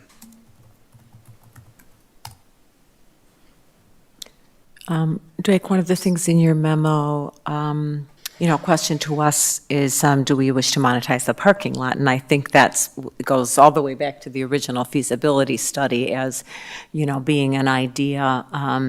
I don't know if people have any leanings right now, but I think when I think about that, I do think about the, again, like what are the benefits particularly to city residents in this park overall, and thinking about it with respect to the parking lot. So I could appreciate that that might need to be a part of the analysis, like, looking at the data, how many cars do you expect to be parked there, every day, every week, different months of the year, and then what percentage of those are going to be free because they're for city residents versus then how much do you charge others? And so I can appreciate that there's a lot of analysis there, but I think that would be a good, to me, I've always thought that was a reasonable approach, and there are plenty of parks that charge, entrance fees, and I think it would be more effective than our current, admission approach to do it that way. So I do kind of think that's an interesting approach. Okay. I know that we're talking break-even point, we're looking at to the city of Lake Mills, but we also need to look at commerce, that the residents that live in the trailer park, of course, are buying food from our restaurants. They're buying from the grocery store. They're shopping. They're doing things in Lake Mills that present commerce. So we need to consider that into the equation as well. Is there a way to estimate that, or, even like estimate the population of people that are in the mobile home community, compared to like the number of residents in the city or whatever? I don't know. I'd have to think about that one, about what we could put together on that. There certainly is one, right? Likely a significant one in the amount of time that they're here. You're talking about, right? There's 100 some mobile homes out there right now. The people who are there all the time, the guests, the visitors. So you're talking about hundreds of people that are engaged in commerce. So I'd have to put some more thought into quantifying that and how we would undertake that, and if we're capable of providing that level of analysis. I think that's important, though, when we think about how we utilize the space in the park, is thinking about what does it do, what are the intended and unintended consequences of the decisions we make depending on what we put there. So if it's just walking trails, it may not be a big draw as an example, but if we had a combination of maybe a few permanent mobile homes, or maybe it's all rent by the month or for RVs, or we have, I don't know, splash pad, miniature golf. I don't know. I don't know what it would be. I'm just trying to think what options would be. I think it would draw people, but at a different, right, in a different way, and maybe not at the same rate. Maybe at a higher rate. I don't know. I think that would be a good thing to think about, is the impact on commerce and unintended consequences. I'm worried about Bartles Beach has been very, very busy too, and so when you monetize, I'm intrigued by. We got to find a way to get money. If you monetize, you get the park there, is all of a sudden Bartles Beach, now everyone's going to go there because you don't have to pay to park there. Or is now that going to be a parking zone and you're going to have to pay to park along Ferry and in the parking lot there? And so then it's pay for both beaches. And so, because I think there's going to be, I think there's a little bit now an unintended consequence. I think Bartles has been very extra busy this year, actually. So now you have to walk 5 blocks instead of 3. Yeah. Okay. Well, there would also be, and we've talked about this previously, if we monetize the parking lot, but somebody can park on Sandy Beach Road, then they don't have to pay, and they can walk a short distance. So you would need to, address some of those other issues to have it be, a viable proposal. I had the fun experience of going to the beach this past weekend. I think it was this past weekend or the weekend before. Normally I was going on the weekday because my kids are having swim lessons on the side of, the school district side. So I was used to being able to park in the parking lot and walk in, and everything was fine. I was flabbergasted by how many boat trailers were taking up 2 spaces on Sandy Beach Road along that way, and I had to park all the way up by the park, which is fine. I had to walk anyway. But the point is that when, like what Mary was saying, there's a lot of unintended consequences. And one of the things that I feel very passionately about is the parking situation and the impact it has on the residents and the people who walk Sandy Beach Road. Because it's not a very wide road. There's some blind spots that are very concerning. I mean, especially if you've got somebody who's carelessly going over that hill, you don't know what's on the other side. So when we think about those things, that's one of my priorities is the safety factor and how do we mitigate the need and the safety. But yeah, that's a minor thing compared to all the other conversations that we're having, and I'd be interested to see more information, financial information of the potential, what did you call it? Sorry, it's 10 o'clock, so it's late.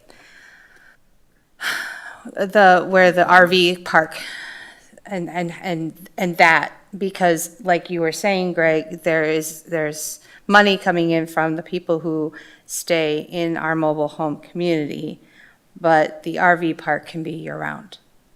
That's something else to think about.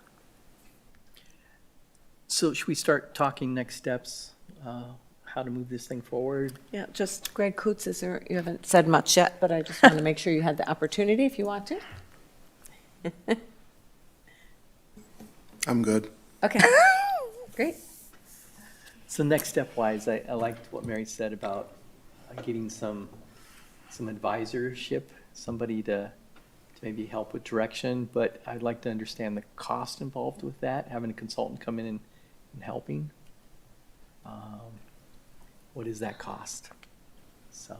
And Mead and Hunt may actually be may be able to still take us where we want to go. I think it does depend on some of the answers to the questions that Drake has here regarding our intent. That was kind of what I was thinking as well, that, and I guess the term that I would use for what I think you're describing, the most elaborate version of it would be a master plan, right? Like a park master plan. And we have one particular constituent from a neighboring township that regularly asks us to do a master plan.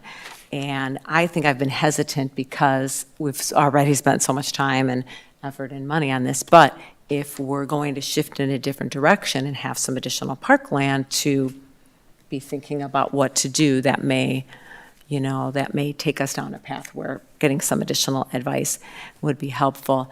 I mean, I personally would recommend, I think we need to get a decision point on a couple of these key questions for staff so that they can have some formal direction in a resolution, move ahead. I believe we're budgeted this year for design on the parking lot, and is it also design on level B this year, or that's design next year? And design next year, okay.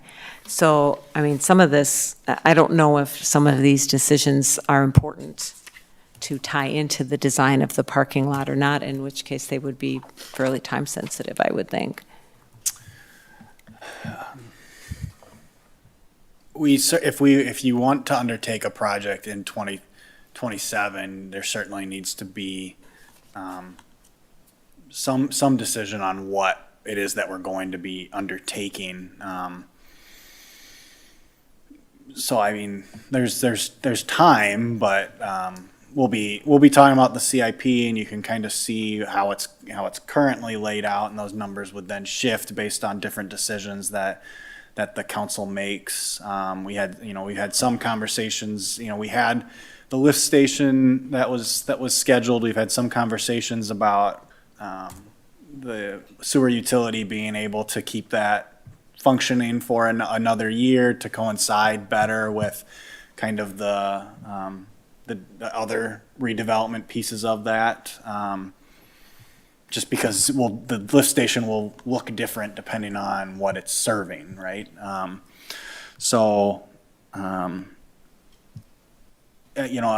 think that a big park master plan would take some time. So I think you'd have to decide what you want to do with the B level before we would want to obviously engage in that. And then once you know that direction, then we can start formulating timelines on other pieces of it. The parking lot is deteriorating, but it's not, you don't imminently have to redevelop the parking lot or something like that. There are economies of scale that you'd want to do, pieces of it if you were doing other projects, because otherwise you're going to end up damaging something brand new that you just put in.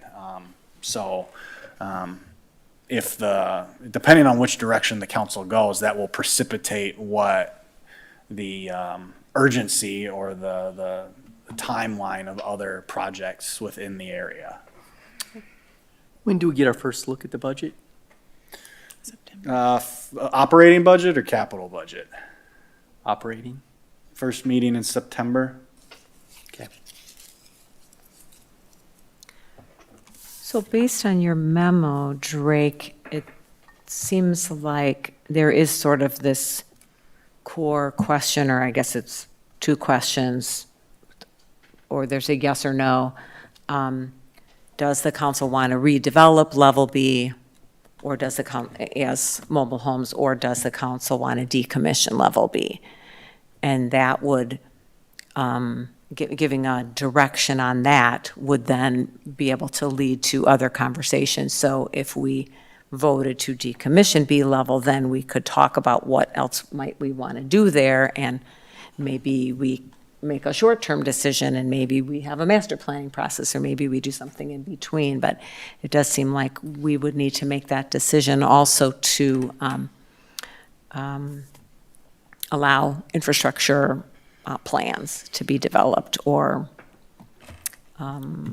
restoration plans, or whatever it's going to be, depending on what we decide. We could draft a resolution for future consideration with a decision point built into it, a check-the-box resolution that we've done in the past. Since action isn't on the agenda tonight. Right. We can do that. We can do that for the council at a future meeting. Would you need so one of your questions to us is, do we wish to monetize the parking lot? Would you also see that as sort of a yes/no question on a resolution, or is that something? And I mean, I think you're gathering more data, so that might be helpful for us to have that data before we decide. Right. I think monetizing, if revenue sources are eliminated, monetizing the parking lot becomes a more important and timely conversation. And so I think that we would, depending on what that decision is, we would want to begin looking at what the plan for monetizing would be, how long it might take us to install the systems in place in order to be able to charge for parking, establish whether the city council wants to incorporate a one car from each household in Lake Mills can register, and that car gets to park for free for city residents to maintain the tradition of access to Sandy Beach by city residents. So I think that would then, if a revenue source is being eliminated, then we need to have the other conversations on, do we want to monetize the parking lot? And if so, what do we want that to look like? So everything will precipitate down, but Sure. really, you could make the parking lot decision independent of what you do on B level. So we certainly could have that conversation in parallel. It just becomes more timely if a revenue source is eliminated. Right. I mean, we would need some alternative source of revenue or cut something from the budget. Correct. So that would be logical to have that soon after.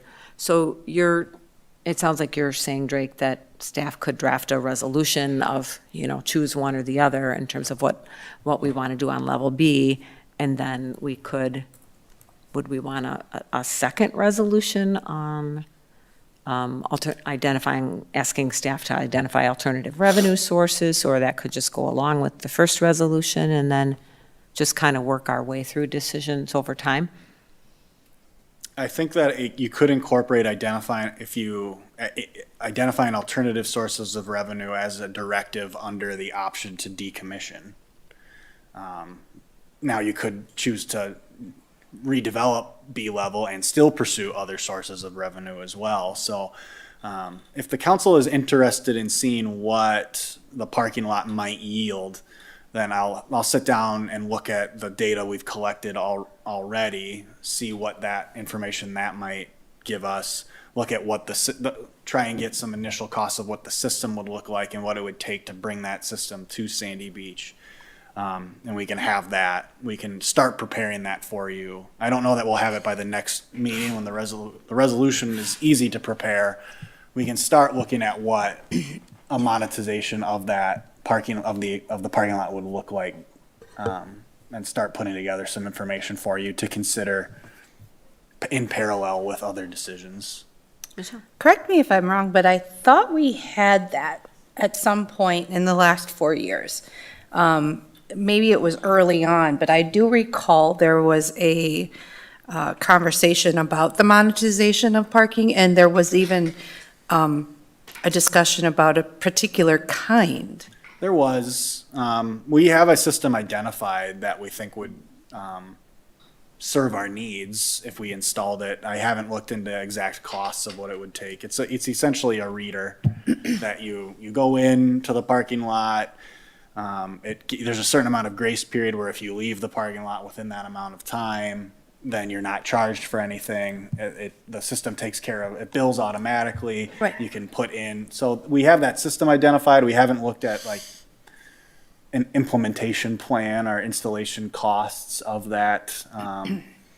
And we haven't collected updated real-time parking data, which is what we're collecting to the best of our ability right now. There was some in the previous plan, there was a calculation and some built on some assumptions of what a new parking lot would generate if a paid model went in. I think we'd want to take a look at those assumptions and see how they match up with the data we've collected this summer. See if it was being overly optimistic, under optimistic, and was the fee that we were looking at what we would actually want to charge, right? You know, does $15 deter someone from wanting to park at Sandy Beach, whereas $5 would not deter someone from wanting to park at Sandy Beach, and therefore the concerns about how do we handle Rotary Park parking and Sandy Beach parking? You know, what is that number where the convenience of parking close to Sandy Beach is worth the cost that you're paying? So I think that conversation may have to take place, and how conservative do we want to be in our estimates? So yes, you're correct. There has been work that's gone into it, but some of it is dated now, and we're hoping to update it with some more current information. Okay. So in terms of next steps, then, I think I'm hearing two ways we could go. One is, have the staff draft a resolution for us to make a decision on what we want, whether we want to redevelop B level as a mobile home community or decommission it. And if decommission, then seek alternative revenue sources. Or we could say we want to know more about the monetizing the parking and what that would generate before we make that decision. I don't know if council members have a leaning one way or the other, but do people feel like you need to have the parking lot information in order to make the first decision? No, I think it's our responsibility with staff to figure out the money. I think we should be desiring what it is that aligns with our objectives as a city leadership team for our citizens and what we want for the park, and we have to figure out the money. So if we Because eliminate. Drake can't, if we eliminate, I have ideas, I just have to figure out how to, it depends on which direction we go, on how you would capitalize on different ones, and I think parking is one of, it could be camping, it could be, there are other things, Right, obviously staff has already thought of other ideas, Yeah, like the yeah. RV, and Yeah. and the Parks Board has thought of other Let's ideas as brainstorm some well, things. yeah. Okay, and I'm looking at the time, so it's 10:25. So maybe it would be good to wrap up this discussion for this evening. So are we okay with asking staff to prepare a resolution for, I guess, the next council meeting on whether the council wants to redevelop level B or decommission level B and seek identify alternative revenue sources. And then we'll continue to talk about the other items that we've addressed over time, this fall and into the winter and so forth. Is that sounding a good game plan? I'd like to brainstorm a little bit more than just the next 2 weeks, maybe September 1st. Brainstorm the choice on level B, you mean? Yeah. Talk to citizens, things like that? Okay. Figure out how that, if we decommission, how would that be used and go from there. That's where I was kind of looking for outside help on, was how we could use that land. But Oh, okay. And that's why I said, maybe we should have a separate meeting to discuss and strategize and really dig in to the minutia. Because if we're going to give guidance to the staff, I believe that we really need to make sure that we are set in how we want to get it done. And I guess I have the opposite feeling. So in the sense of, I think we need to make a decision about B level before spending much time on what other things could we do with that land. Because if we decide to redevelop it as a mobile home community, then there's no sense spending time on what other park uses what might we make of that area. I agree with you. So, that's one option. well, I guess, what direction can we give staff for tonight? If you want to go that direction, I'd be okay with September 1st, just so I could have a little bit of time to So the work through it a first, little bit. our first council First meeting meeting in in September, September. so basically not our August meeting, but our first meeting in September, September 2nd. to have a resolution to make a decision on level B. Okay, and then, it's, I guess, okay. So I mean, I think, is that sufficient next steps for this agenda item for tonight?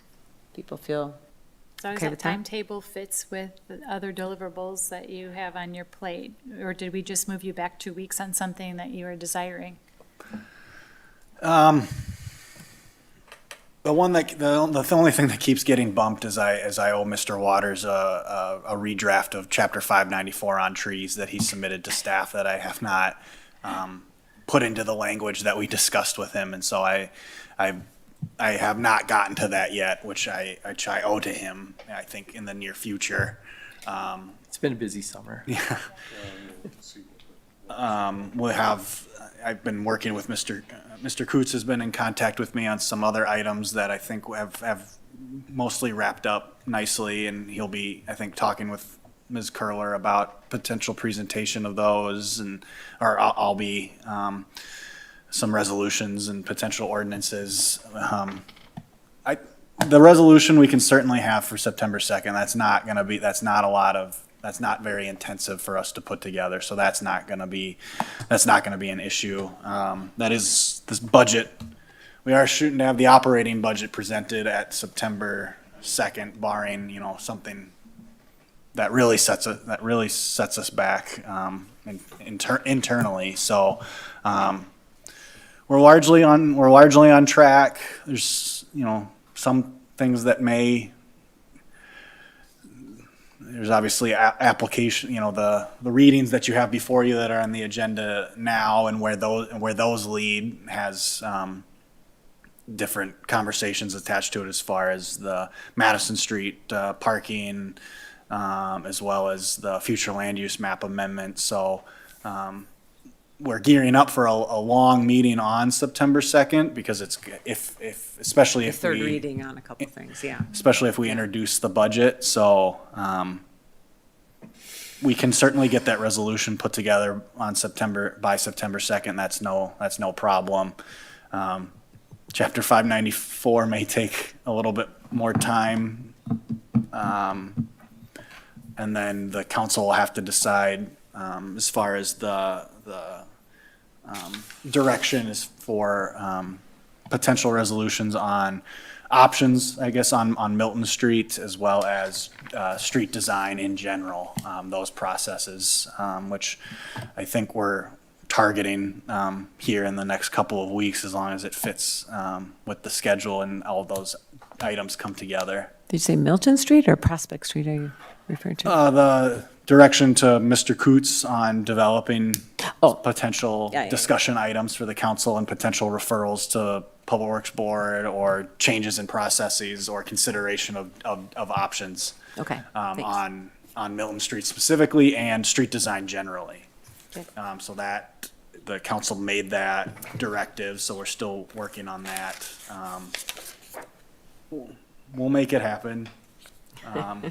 The capital budget is scheduled to be presented to Public Works Board next week. Assuming that they make their recommendations, we then would be on pace for a discussion with the city council at the second meeting in August. So we have some big ones coming up. I'm also anticipating, not imminently, but an update on the wastewater treatment plant facility plan as well, as we get closer to submitting a facility plan to the Wisconsin DNR. So we'll be busy. Okay, so we've kind of led into agenda item 10, which is our future agenda items. If there's no objection, I'll close discussion on the mobile home park redevelopment, and we've talked over pretty much about future agendas. I think the only thing that we didn't specifically touch on would be discussing the Parks Board's recommendations for Sandy Beach Park, and maybe once we make our decision on level B, then that would be a good time to pick that up. Is that what people think, or? Mm-hmm. Yeah, it'll also coincide with the capital budget conversation. There are some Yeah, placeholder good point. numbers in there that are gonna have to change perhaps as decisions are made. Okay. Okay, so we'll keep that on the radar as well. Okay, so any other announcements or future agenda items that council members want to identify? I think he stole your thunder, Greg, that you're working on some things. And the other Greg's working on some things. So Mary? I have a subject. I would be interested, I know we've had some E. coli issues, and I don't know if this is something we can push down to Parks and/or JRLC regarding just having a continued dialogue regarding root cause or anything, any learnings based on, if we have our beach closed, and that's our asset down at Sandy Beach and Bartles, if it's closed,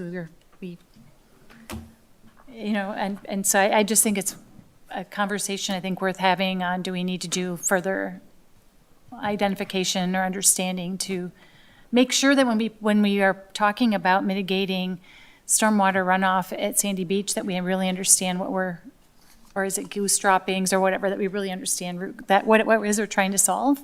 I know that one of the city representatives, Shelley Quant, on the Joint Mark Lake Committee is particularly interested in that topic, and I do think that that would be a good issue for them to dig into further, find out what the DNR regs are. At Ferry Park on the town side also had a positive this year, beach closure, so I mean, it's not unique to the city. It would be a good Joint Mark Lake discussion, in my opinion. Yeah, I just didn't know, I know it's not, I wasn't suggesting our agenda, but an agenda for them. I didn't know how do we pass like an interest, because I think it would be important for us to understand, and so how.